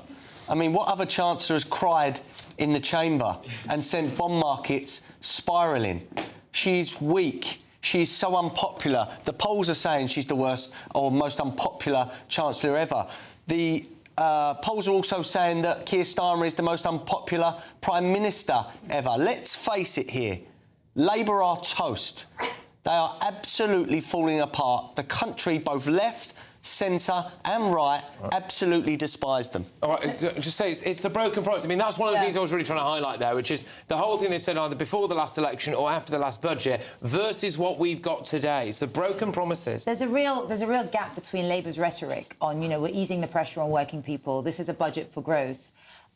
It's everything but. You know, people are facing the highest tax burden since World War II, crumbling public services, high energy bills, high mortgages, and she wants to tax them more. I mean, it's punitive. It's punishing them. People don't have any more to give. You know, they really don't. They don't have any more to give. They just want a government that backs them. Yeah. Okay. I mean, I think that the real tragedy here, I mean, I'm no supporter of the Labour Party, but Rachel Reeves has no strategy whatsoever. If she had a strategy, I probably wouldn't like it, but at least there'd be a certain coherence to what the government was doing. Strategy is to tax. Well, I mean, that's not what she promised previously. I don't think that was her intention. She just assumed that by the mere act of her and Keir Starmer assuming high office, that growth would miraculously appear, the economy would miraculously stabilise. So, unfortunately, we've got a Chancellor who is just moving from one crisis to the next, where success is just getting through the next 24 hours, and that is an incompetent way to run the British economy. So go on, Paul. The accusation is that she's the worst and the most deceitful Chancellor ever. There is a strategy for growth, because if you have the trade deals, for example, with India, the EU and the US, that will lead to growth. If you put money into the infrastructure, the house building, the transport, particularly the things announced just today, that leads to growth. You know, there's a number of things you have to do in the economy that are longer term. You can't get it all overnight. Liz Truss tried to do it overnight, but you can't do it overnight. It may take years, but there is a growth. Now, you keep saying, Patrick, flatlining growth, no growth. The OBR prediction is that it's been upgraded. Our growth is upgraded from where it was. Now, it's still slow, sclerotic and low. I'm not saying we're booming and going upgraded well, for this year, downgraded for every successive year. But there is growth being forecast by the OBR. It's not flatlining at all. They're saying there will be growth, and I think you can build on that. So, the OBR today let's be a bit more optimistic. But the OBR today said, I think it was point 313 that I read today, that none of the policies announced today will generate growth. That's the OBR. No policies will generate the trade growth. deals will. We're taxing a spending at record rates, and the government. People expect the government to do everything, but GDP is not supporting that. Okay. We're not having growth in GDP. Okay, can we go to the audience? We've had a great audience so far tonight. I don't think it's going to change now. There's a gentleman on the front row with the microphone. Hello, Patrick. Yeah. Hello. Well, she's known as Rachel Thieves, isn't she? Oh, sorry, Reeves. But anyway, Did you think of that yourself? You just said about that they're going to put up the prices of triple for the migrant accommodation. We shouldn't be paying a single penny. We should never have paid anything towards the accommodation in the first place. If anything, these people need to be deported, and the countries where they're from, they need to pick up the tab. The British public have had enough. And quite frankly, Paul, I don't know how you can defend Labour. I really don't. As soon as Adam speaks, you always look at him each time, and it's just you're deluded. You're just deluded. It's just polite if someone's talking to you. It's the way you look at him. I'll tell you why. It's the way I look. Most on the left can't help the way I look. I'm afraid. Most on the left will not like me speaking because I'm saying what the people of this country actually think. You're speaking the truth. That's what the British public are thinking. What the left don't like is inconvenient truths. What about the point was about hotels? Okay, can we? Here's a point. Next. No, okay. Yeah. I wanted to talk about hotels, but we're going to get to that later. We are okay. going to do it next. Sorry, Paul. No. Just because otherwise we double up. So I apologise. Sure. We'll come to you on That's it. absolutely Thank fine. you very Of much. course. If anyone else wants to go over the microphone as well. So, there is a man. Yes, hello. At the back there. Hard for me to tell sometimes at the back there with the lights off. Go on. So what would you like to say? Because this is more about the kind of broken promises and that stuff. I understand why there isn't like a cross-party consensus about all the people coming over, why we don't have offshore processing. Right. It's just bizarre. Why wouldn't you have both parties agree? No political point scoring. You know, Kemi says, yeah, I agree, let's do it. We get an offshore processing set up. All that money gets put straight into that. Within, 2 years, people stop coming? Yeah. Why hasn't it been done? All right, you know what? I'm just going to go with what the audience want to talk about, which is clearly what we're going to do next. So we'll double up on it. Give the people what they want, right? Is this one of the big deceits, then, that they said they were going to shut the asylum hotels, and actually it turns out that we're going to triple the funding for asylum accommodation? Yeah, 100%, because Shabana Mahmood's brand new immigration plan actually says that if you come on a boat, you get a 2-year fully welcome for all-inclusive stay in hotels. That's why she's had to increase it. Labour is just refusing to acknowledge that illegal entry in our country is a crime, and they should be treated as criminals and detained and deported. And the reason why they can't acknowledge it, because what illegal migrants are doing is that they are using legislation such as the ECHR and the Refugee Convention as a shield. But those were never meant to prevent us from deporting illegal migrants. We have to go back to basics. You enter this country illegally on a boat, you are a criminal, and you will be detained and deported. And don't tell me there's no returns agreement, by the way, because with the guy in Epping, he was returned to Ethiopia quickly. So when there is the political will to do it, it can be done. OK. Well, it turns out Paul, we're just going to do it. So there you go. I mean, Tyson, it is a broken promise, isn't it? You know, this stop the boats and the closing the hotels, smashing the gangs, and Labour are going to triple the amount of money on asylum accommodation. Go on. Well, I think there's a degree of agreement that I hope we can all reach, which is that the idea of putting asylum seekers into hotels was possibly the worst public policy disaster of any government in the post-war period. It plainly was expensive, unworkable, stupid. It led to all kinds of problems in local communities, people on the streets demonstrating and all the rest of it. And I'm not going to play the blame game, but it was just obviously a stupid thing to do. The question then is, what do you do about it? And we've said the Labour Party is going to try and close these hotels by the time of the next election when that comes. I think that's a very laudable goal. Well, not if you move them all into houses of multiple occupancy, which is what's we're opening up the camps so we can put people into camps, but then there's demonstrations against the camps as well. You know, actually, from what I can see, you know, she's welcome everywhere but here. You know, so at least that will then close the hotels. But then, as you mentioned, Shabana Mahmood, I mean, I think looking at Denmark and look at the way they've done it, she's opened up the idea that you can reduce these pull factors, make it much harder, less attractive, so the supply is taken. Look, this can be. And you have to smash the gangs too. And I know everyone rolls their eyes. Look at those eyes rolling. Look at those eyes rolling. But that business model. How many gangs have been smashed? In terms of that, not many. But that's still the right thing to try, isn't it? Because these people are profiting.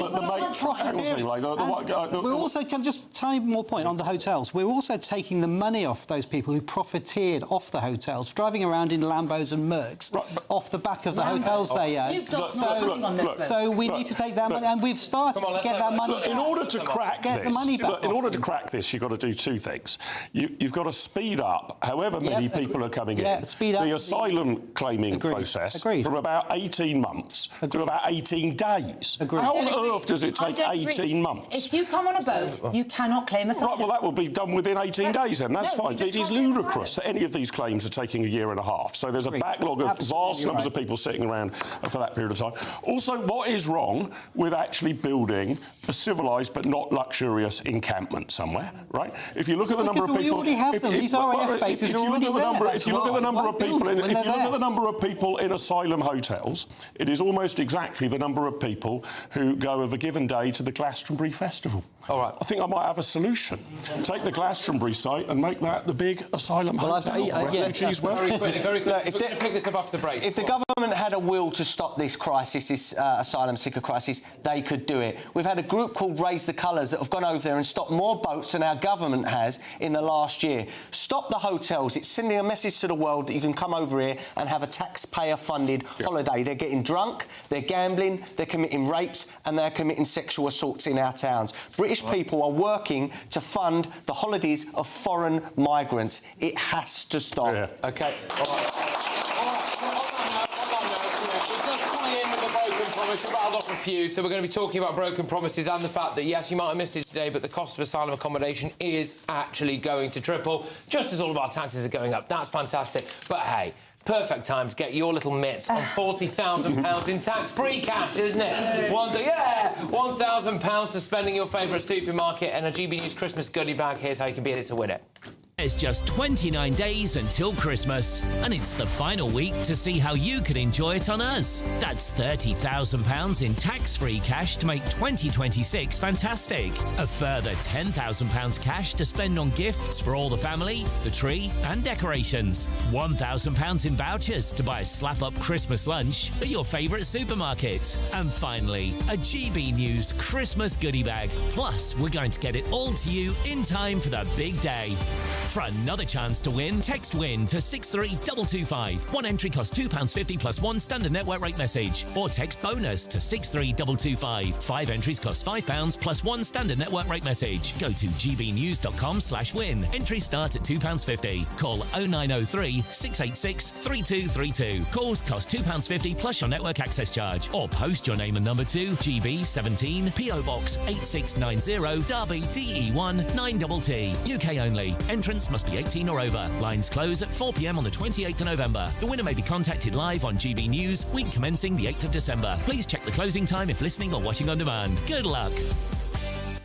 All right, well, look, it's been a big news today, the whole budget situation. But if you want to find out exactly how you personally are going to be impacted by today's budget, you can go ahead, scan that QR code on your screen right now, or go to gbnews.com and use our budget calculator. It should come with a warning, that, though, really, I think, to be honest. It wasn't bleak enough at the minute. But, so we've just been speaking about it, but Labour are going to treble spending on migrant accommodation. Shocking, I know, given the amount of taxation that they've hiked up on everyone. Do we think this is fair? That's next.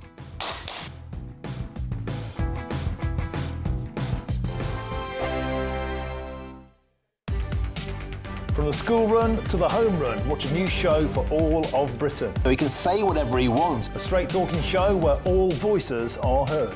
And, you know, when are we going to stop talking about smashing the gangs and actually do it? With the stories that matter from every part of our country. There's a bit of a crash landing there for your Chancellor. Bold, fearless and standing up for you. That's me, Martin Daubney, 3 p.m. till 6 p.m, weekdays, here only on GB News. The People's Channel, Britain's news channel. This is GB News, Britain's news channel. It's very scary the way that it's heading. I think AI has so many fantastic opportunities, but that when you remove the human out of it, nasty things can happen. And I think young people are being attracted to it because it's 24 availability, there's no judgment, so there's no embarrassment, and they're getting instant responses. So when you're removing the human out of the room, things go wrong. Is this because adults have pushed this through? We just saw Keir Starmer there on a lectern on one of the many occasions where he's wanging on about how fantastic AI is and it's going to be in all the schools, it's going to transform everything. There's never anybody in the room that puts their hand up and goes, hang on a minute, have you thought this through? Have you actually thought about the negative consequences of this?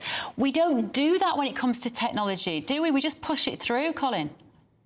We are. We're literally just pushing it through. So I think on one hand, for having AI as a companion in a school, it's fantastic because then no child technically is getting left behind because it's like a personal tutor. But no one's putting in those guardrails to say, hang on a sec, when something goes wrong, how are we alerting someone? Who do we alert? And then what do we do about it? No one's actually asking those questions. And we're moving at such a fast pace. We are sprinting when really we should be walking. Yeah, absolutely. And it's not just about teenagers relying on AI now. You'll be seeing it, Colin. I mean, you're using. I have started to use it. I'm not denying it. I'm not a complete Luddite. I will go on if I want to come up with something creative, rather than starting with a blank page. I will go on to one of the AI sites and just ask some questions. And sometimes it just kicks you off with your creativity, or gives you some ideas which you can. But I am watching adults as well. GB News, the People's Channel. Westminster's full of talk, but out here, it's the real world. Am I allowed to talk now? No, that's it. This is where it matters, real people and real lives. That's what politics is all about. In fact, has Trump made a good start? No. Straight answers, no spin, and just a couple of pints. How many fingers have I ever got up? About 10. So join me for Lee Anderson's Real World every Friday at 7 p.m, only on GB News. The People's Channel, Britain's news channel.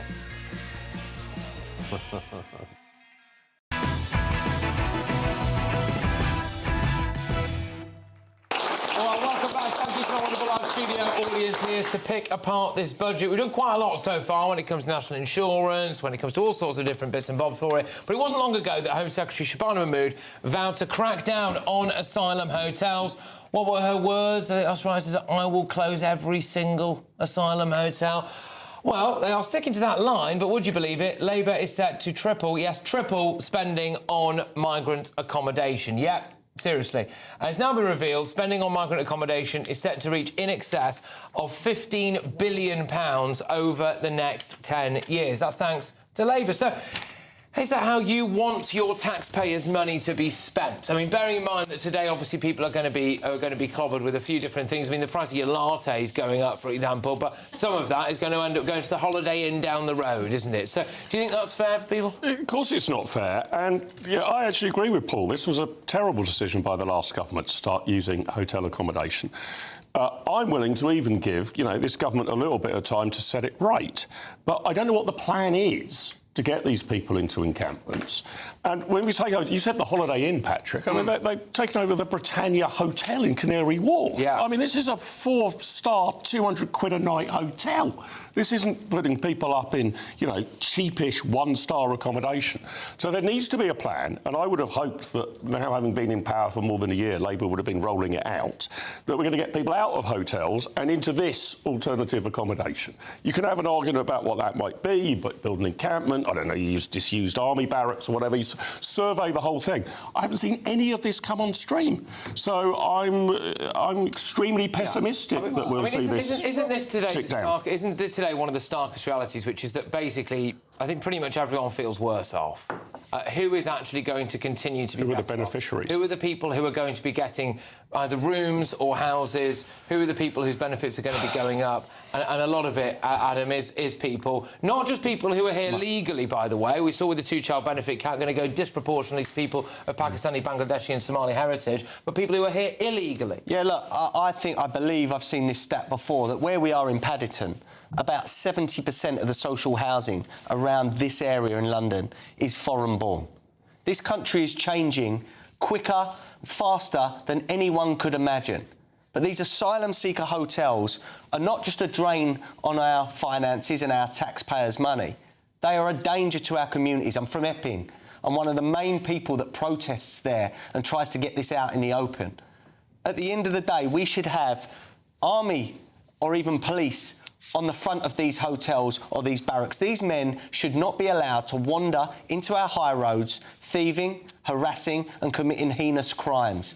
We have a serious national emergency here, and I would like to see soldiers patrol these hotels and our barracks, because this has to stop.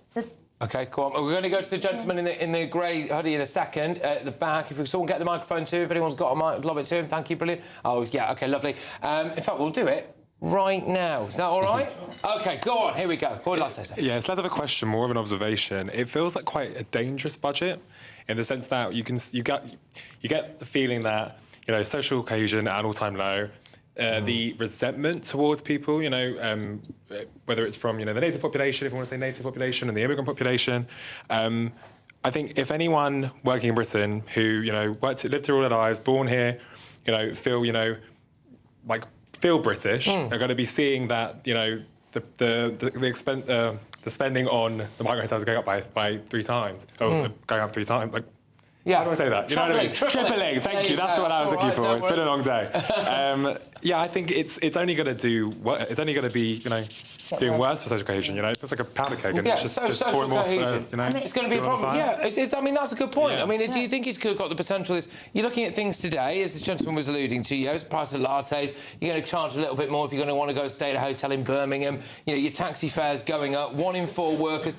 Nurses are going to be paying higher rate tax in a couple of years' time. And then, you know, you look down the end of your road and everyone's getting it for free. And what's really galling is in London, we have the highest proportion of illegal migrants in hotels. And you have people's children who grew up in London but cannot afford to live in London and are working hard to pay for those illegal migrants to stay in hotels. And the problem is why they've trebled those numbers is because they know more are coming in. They know that that immigration plan will not work because you are still offering them a 2-year stay. Citizenship is not what they're coming for. They're coming for arrival because they know that once they arrive, they can claim asylum with full benefits. You need to stop allowing them to claim asylum if they arrive here by boat. That is the only deterrent that will work. Paul, would you agree with that gentleman's point there, which I think basically was that if we keep doing this, which is taxing people, you know, ordinary hard-working people in Britain till the pips squeak, whilst giving things away for free to people from, like, Afghanistan, that's got the potential for social unrest? I would say to the gentleman that there is, as I said before, the other side of the coin, which is, for example, the investment going into the National Health Service, which is about social cohesion as well as making us all better. Pensioners, utterly deserving of the raise that they're going to get.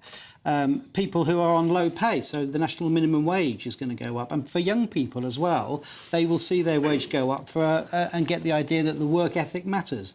And young people should be out of bed and into work. There was a small amount of money that we haven't even discussed yet for playgrounds, for example. So we're going to restore all the local playgrounds so kids can have somewhere to play safely. Migrants have been playing in the playgrounds as well. They're going to be now. Come on, Paul. I mean, the economy's on the playgrounds. The economy's on the floor. Hang on, the economy's on the floor here. We haven't got any economic growth, and the Labour Party solution is to build the magic roundabout, for crying out loud. I mean, that's the strategy, is it? That's the strategy. Your austerity is to stop children's playgrounds. No, it makes no difference to the wider economic picture. We've got to do something to get growth back up to 3.5% per year. Year on year, that makes a big difference. And there's no plan here to do that at all. Putting some swings and a roundabout in a children's playground is not going to cut it. Oh, how dare you? I mean, that's not a growth plan. It's not a growth plan. Something the local community. It's not a growth plan. 1 second. It's not a growth plan. The Tories, your kids have nowhere to play. It's not a growth plan. I'll tell you what, Patrick, I put on my social media the other day a guy called AY Audits videoed playgrounds with migrants, dozens of migrant men swinging on swings, playgrounds that normal women and kids cannot now use because it's intimidating. So it's wrong. No, it's wrong. That shouldn't be happening. So we're importing more of these migrants that are hanging around playgrounds. Well, stop it. Yeah, stop it. But stop it. Labour's not stopping it. That's not the same as not investing in the playground. What about the extra policing then? Let's say, look at that one, right? So the Tory government took all those police off our streets and crime went up and shoplifting went through the roof. We're putting police back on the street. Where? All of these. What about the? No, where? Where's the police? I haven't seen any more visible. There are more police, and there will. Paul, these might be good things, but they are not economic growth. Here's one for you. Here's one for you, right? Go, yeah. Taking the money out of the aid budget and putting it into defence. Now, defence does stimulate growth. Right, we've got one tiny straw in the wind to cling on to. Well, stick the boats in the channel. Steroids now. I would put the special boat service into the channel. Put them in the channel. Let's start deterring these migrants. Okay. I would do that. All right. Well, there we go. Well, we've dealt with that. We've dealt with so far now whether or not she's the worst chancellor in history. We've dealt with whether or not we should be spending a load more money on migrant accommodation. When we come back, I want to talk about this. If you're a Brit with ambition, someone who grafts, someone who wants to start a business, someone who wants to put money aside, someone who aspires to maybe, live in a slightly bigger flat or house. Well, this Labour government seems to think that you should be punished for it, so we're going to be talking about that next.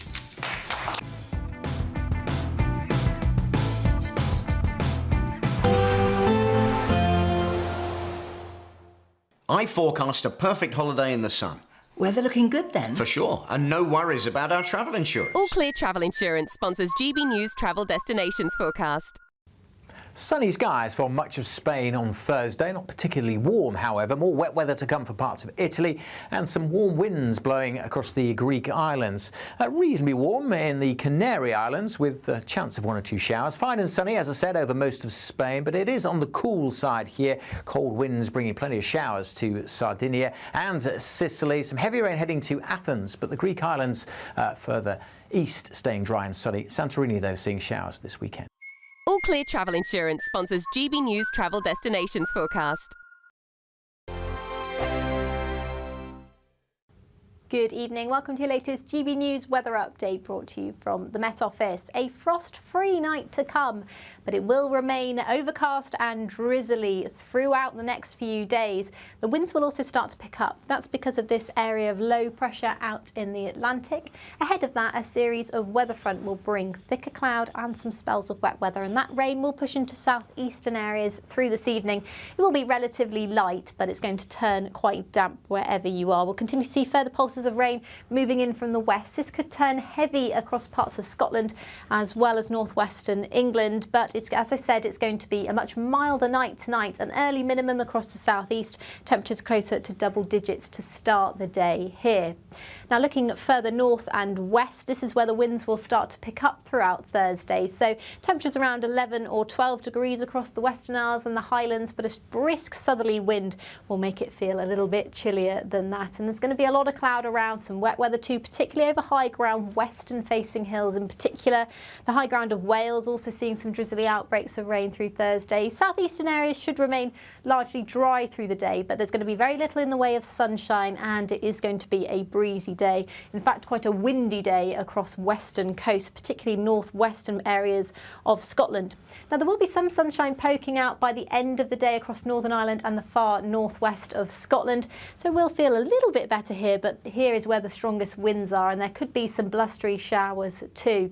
And we do have a wind warning in force through Thursday night into Friday lunchtime. Gusts in excess of 75 miles per hour are possible across Western Isles on Friday morning. And we'll see some heavy pulses of rain across parts of Wales into southeastern areas. That rain could linger into the weekend, but there is some uncertainty on that. But wherever you are, it is expected to get colder once again throughout the weekend. Bye-bye.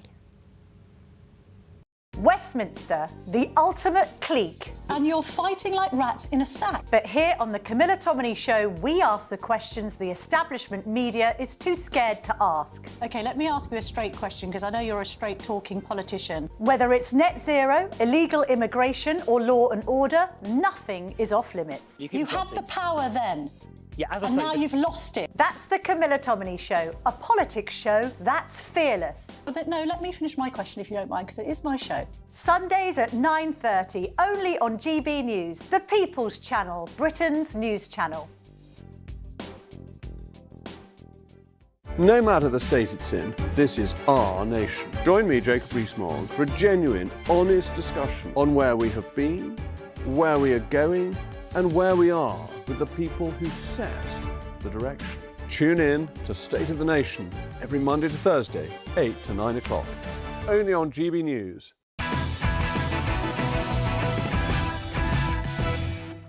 All right, welcome back, everybody. Thank you, by the way, to everyone who's made the trip. Well, people from all over Blackpool, Stockport, you love to see it. Anyway, yes. Anyway, right. What do you work for, save for, dream of? Well, the Chancellor's tax hiking budget, a lot of people will be questioning whether any of it is even worth it anymore. Rachel Reeves has introduced a smorgasbord of taxes aimed squarely at the people who've worked hard and played by the rules. I am introducing the high-value council tax surcharge in England, an annual £2,500 charge for properties worth more than £2 million, rising to £7,500 for properties worth more than £5 million. This will be collected alongside council tax, levied on owners, and we will consult on options for support or deferral. But it doesn't stop at this so-called mansion tax. There's raids on your savings, on your dividends, changes to cash ISAs, hikes on pensions. The list goes on. So tonight we are asking, if you have done well in your life, why should you have to pay more for it? And also, as well, is Labour sucking the ambition out of this country? So I'm looking forward to going to someone in the audience on this in a second or two. Yes, sir. Go on, you're like an ambitious kind of guy. Yeah. Go on. I am one of those ambitious Good, go on. I've built 27 tech companies over the last 30 years. Bought, sold, financed, worked with the management team of them. I'm a builder. I want to build here. I've been trying to build here.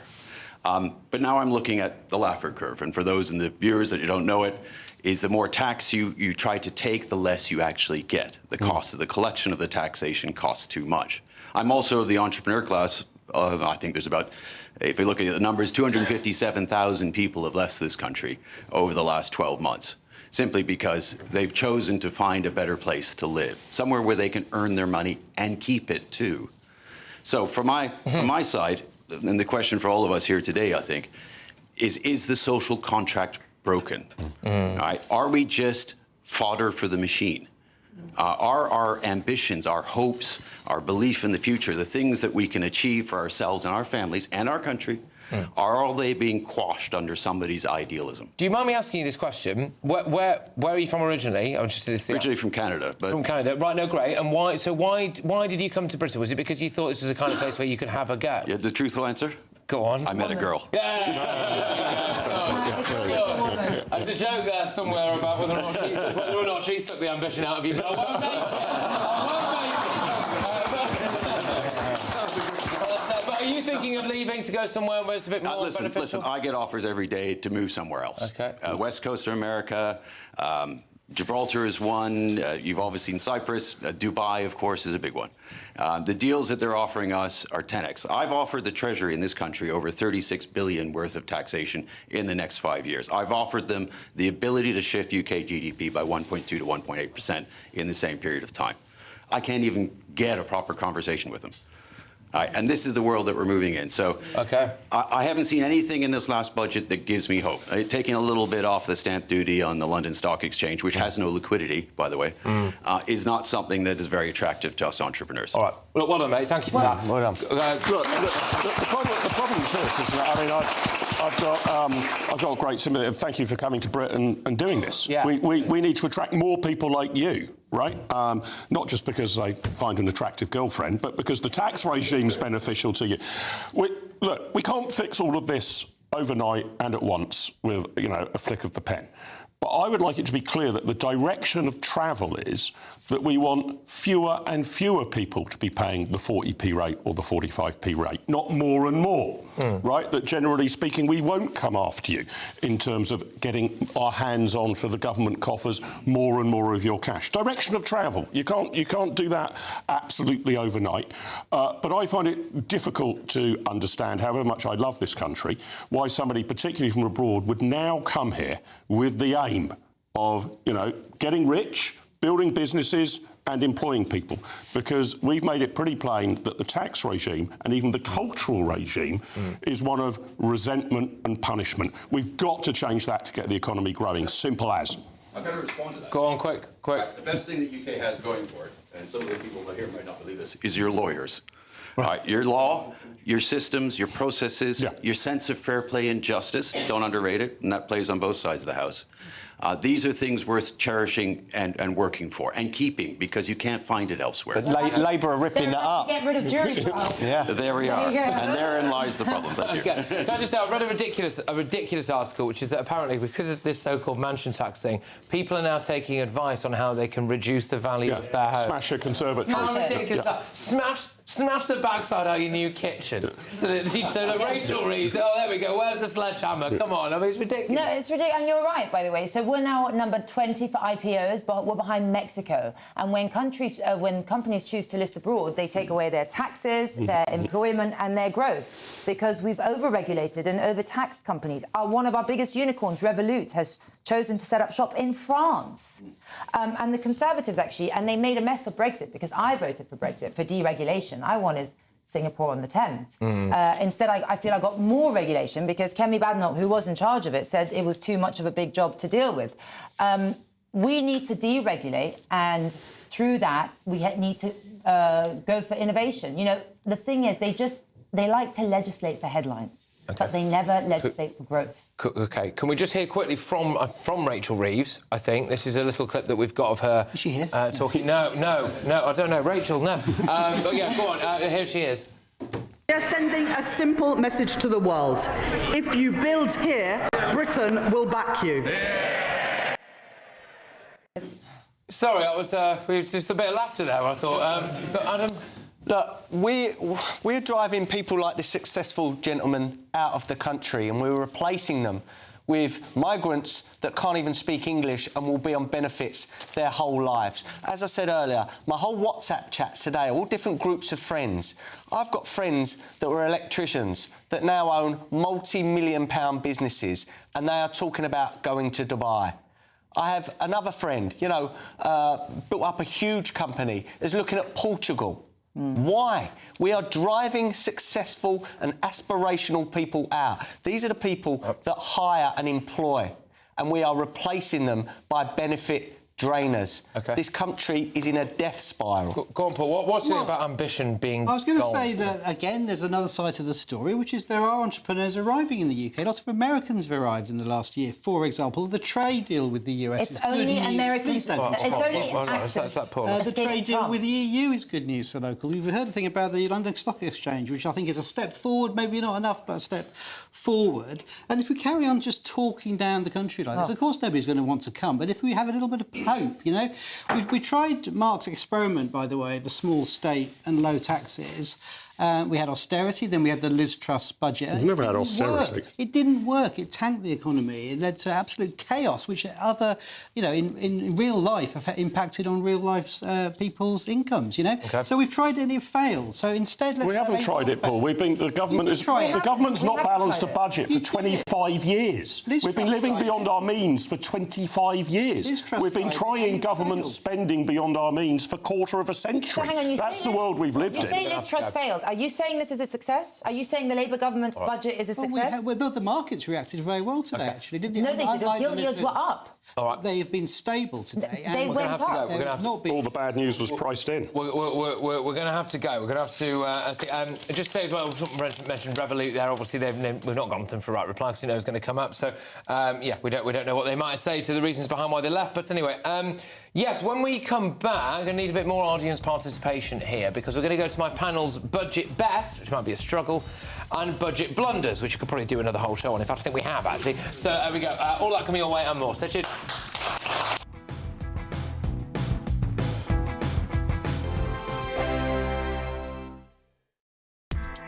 Join me, Nana Akweer, for an informative, interactive news programme with a difference. It's fun.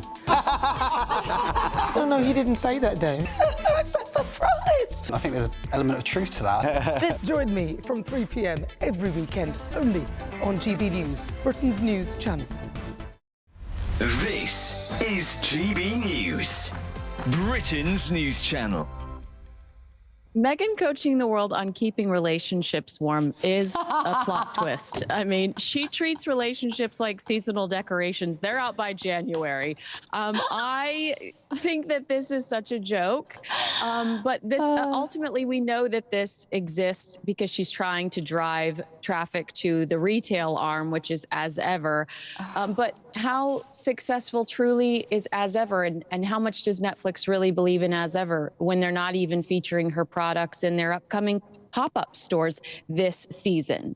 And genuinely, it kind of pains me to attack other women publicly. It's not something I make a habit of. And I've tried with her. I've tried. I was so happy on the wedding day, and I really wanted her to be successful. But she has tested the patience of everybody watching from this country. We just wanted to do something of meaning and substance. And what I wanted her to only ever do, Kinsey, was be an actress, because she was actually really blooming good at that. She was really good in Suits. She should just go back to acting, shouldn't she, and stop trying to be this lifestyle guru. If she was that good at acting, we wouldn't be so offended by her lifestyle pursuits, really. But, I think I'm with you. I loved Meghan Markle. In fact, my first podcast was called In Defense of Meghan Markle. That didn't last very long. I think the reason that you and I are frustrated by her is because she looks to be destructive towards the British royal family, to critique the British royal family, to tear them down, but also wants the perks, continues to utilize that title, and continues to utilize that proximity to create professional opportunities for herself and to monetize her lifestyle. And that's not fair. If these people are so terrible that on Christmas Day, you won't be speaking to them or your own family. GB News, the People's Channel. 5 hosts, 5 opinions, 5 fearless debates, 5 unfiltered takes on the day's news. 5 reasons not to be anywhere else on Saturday night. This is the Saturday 5. You got me good there. Britain's biggest Saturday night TV show. It's not a bad brand. Yeah. Uncensored. Very, very racy tonight. On the unpredictable. What did she say? Can you translate it for us? And always entertaining. And how can a country go from being led by William Wallace to Saturday nights from 6 p.m. only on GB News, the People's Channel. Britain's news channel. You're going to want to stay tuned, trust me.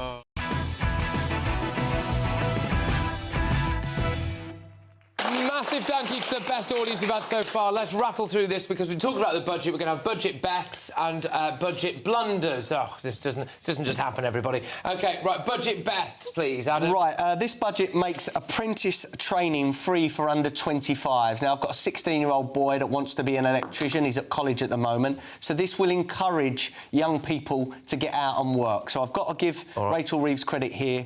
The apprentice scheme is a good thing. Good stuff. Go on, Paul. I think taking money off the gambling industry, they've had it too easy too long. That's our money. Let's get it back and spend it on the health service.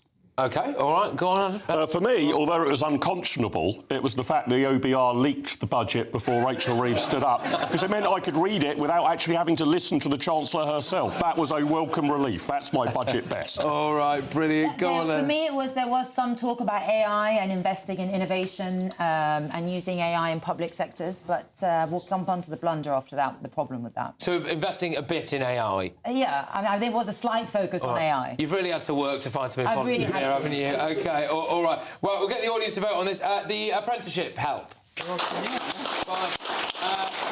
Big down on the gambling industry. Yeah, come on. All right. The OBR leaking it. All right. Well, the best one in the world, I think we know which is one. It's the OBR. So, well, by the way, very quickly, do you know why they think that happened? It's because they think that someone who works for the OBR is working from home and they were abroad and they got the time difference wrong and they timed their... Oh. Yes, there you go. Right. Well, alleged. We don't know for sure, but that is the very strong rumour that's going around. And that sums up Britain, doesn't it, really? It really Someone does. in the Costa del Sol has napped it. Anyway, right, who's your... Leading into that, my budget blunder today is the leaking from the OBR. I think it shows just how incompetent some of these institutions are that advise our government, and I think it embarrasses the government as well. We are a laughingstock around the world. All right. Mine is, well, I really welcome the train fares freeze, right? But I think you should have gone further. I mean, I love trains. I was in Birmingham today on the train and back. I'm off to Blackpool soon. I'm going to Manchester to watch United. You know, so I love trains. It should be so much cheaper to travel around this country on trains. So they should have gone further, and halved the fares. Half train fares. Oh, gosh, go on. The income tax threshold freeze, unconscionable. It is a straightforward rise in your income tax. Make no mistake about it. It should be a basic understood rule that the thresholds every year go up with inflation at least. This is an appalling stealth tax. That is the biggest blunder in the budget. OK, good. Go on, The Ella. biggest blunder was not abolishing net zero and talking about AI at the same time, because you cannot have a thriving AI industry without cheap, reliable, abundant energy.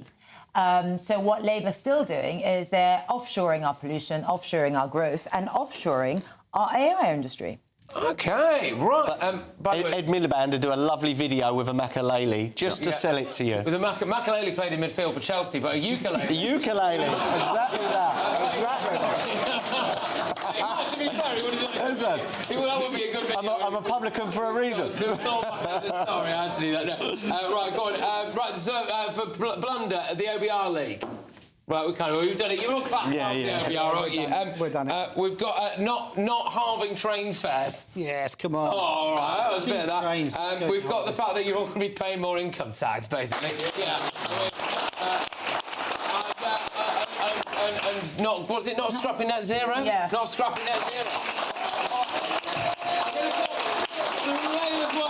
I was going to call it a score draw, but no, Layla put it at the end there, so thank you very much. Right, thank you very much. Really, really, really enjoyed it. I hope you've had fun as well. Can I also just say thank you to everybody who couldn't quite get in, who've had to keep in the green room. I really do appreciate it. I'll make sure you get in next time. I've got all the front pages in the next hour. Thank you to my wonderful panel. Take care, get home, everybody.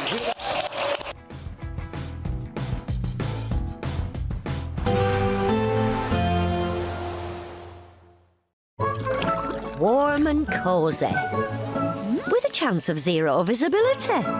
Boxed Boilers sponsors the weather on GB News. Good evening. Welcome to your latest GB News weather update, brought to you from the Met Office. A frost-free night to come, but it will remain overcast and drizzly throughout the next few days. The winds will also start to pick up. That's because of this area of low pressure out in the Atlantic.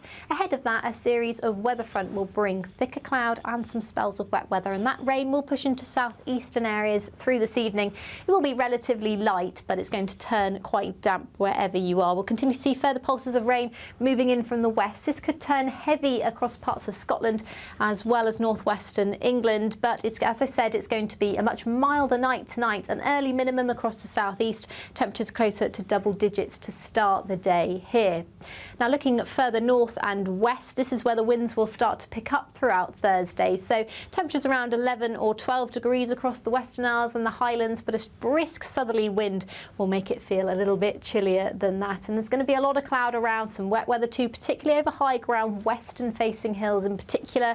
The high ground of Wales also seeing some drizzly outbreaks of rain through Thursday. Southeastern areas should remain largely dry through the day, but there's going to be very little in the way of sunshine, and it is going to be a breezy day. In fact, quite a windy day across western coast, particularly northwestern areas of Scotland.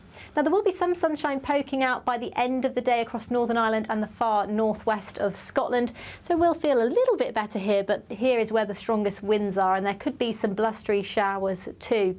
And we do have a wind warning in force through Thursday night into Friday lunchtime. Gusts in excess of 75 miles per hour are possible across Western Isles on Friday morning. And we'll see some heavy pulses of rain across parts of Wales into southeastern areas. That rain could linger into the weekend. There is some uncertainty on that, but wherever you are, it is expected to get colder once again throughout the weekend. Bye-bye. Warm and cosy, with a chance of zero visibility. Boxed Boilers sponsors the weather on GB News. It's the final week to see how you can enjoy Christmas on us.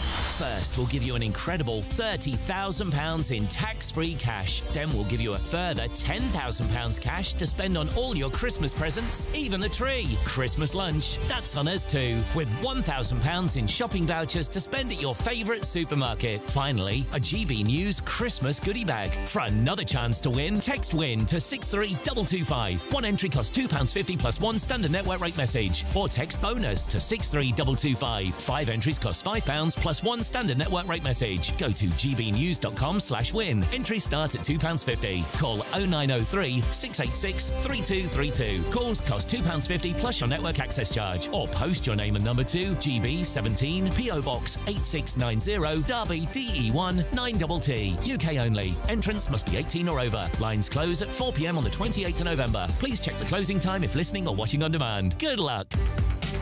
From the school run to the home run, watch a new show for all of Britain. So he can say whatever he wants. A straight talking show where all voices are heard. And, you know, when are we going to stop talking about smashing the gangs and actually do it? With the stories that matter from every part of our country. There's a bit of a crash landing there for your Chancellor. Bold, fearless and standing up for you. That's me, Martin Daubney, 3 p.m. till 6 p.m, weekdays, here only on GB News. The People's Channel, Britain's news channel. In the GB Newsroom, we bring you the news as it happens. With our team of dedicated journalists across the UK, we're ready to keep you up to date with what's happening every half an hour, every single day. Bulletins here on GB News. The People's Channel, Britain's news channel. Westminster's full of talk, but out here, it's the real world. Am I allowed to talk then? No, that's it. This is where it matters, real people and real lives. That's what politics is all about. The fact that Trump made a good start, no. Straight answers, no spin, and just a couple of pints. How many fingers have I got up? About 10. So join me for Lee Anderson's Real World every Friday at 7 p.m, only on GB News. The People's Channel, Britain's news channel. Westminster, the ultimate clique. And you're fighting like rats in a sack. But here on the Camilla Tominey Show, we ask the questions the establishment media is too scared to ask. OK, let me ask you a straight question, because I know you're a straight-talking politician. Whether it's net zero, illegal immigration or law and order, nothing is off limits. You had the power then. Yeah, as I and say, now you've lost it. That's the Camilla Tominey Show, a politics show that's fearless. But no, let me finish my question if you don't mind, because it is my show. Sundays at 9:30, only on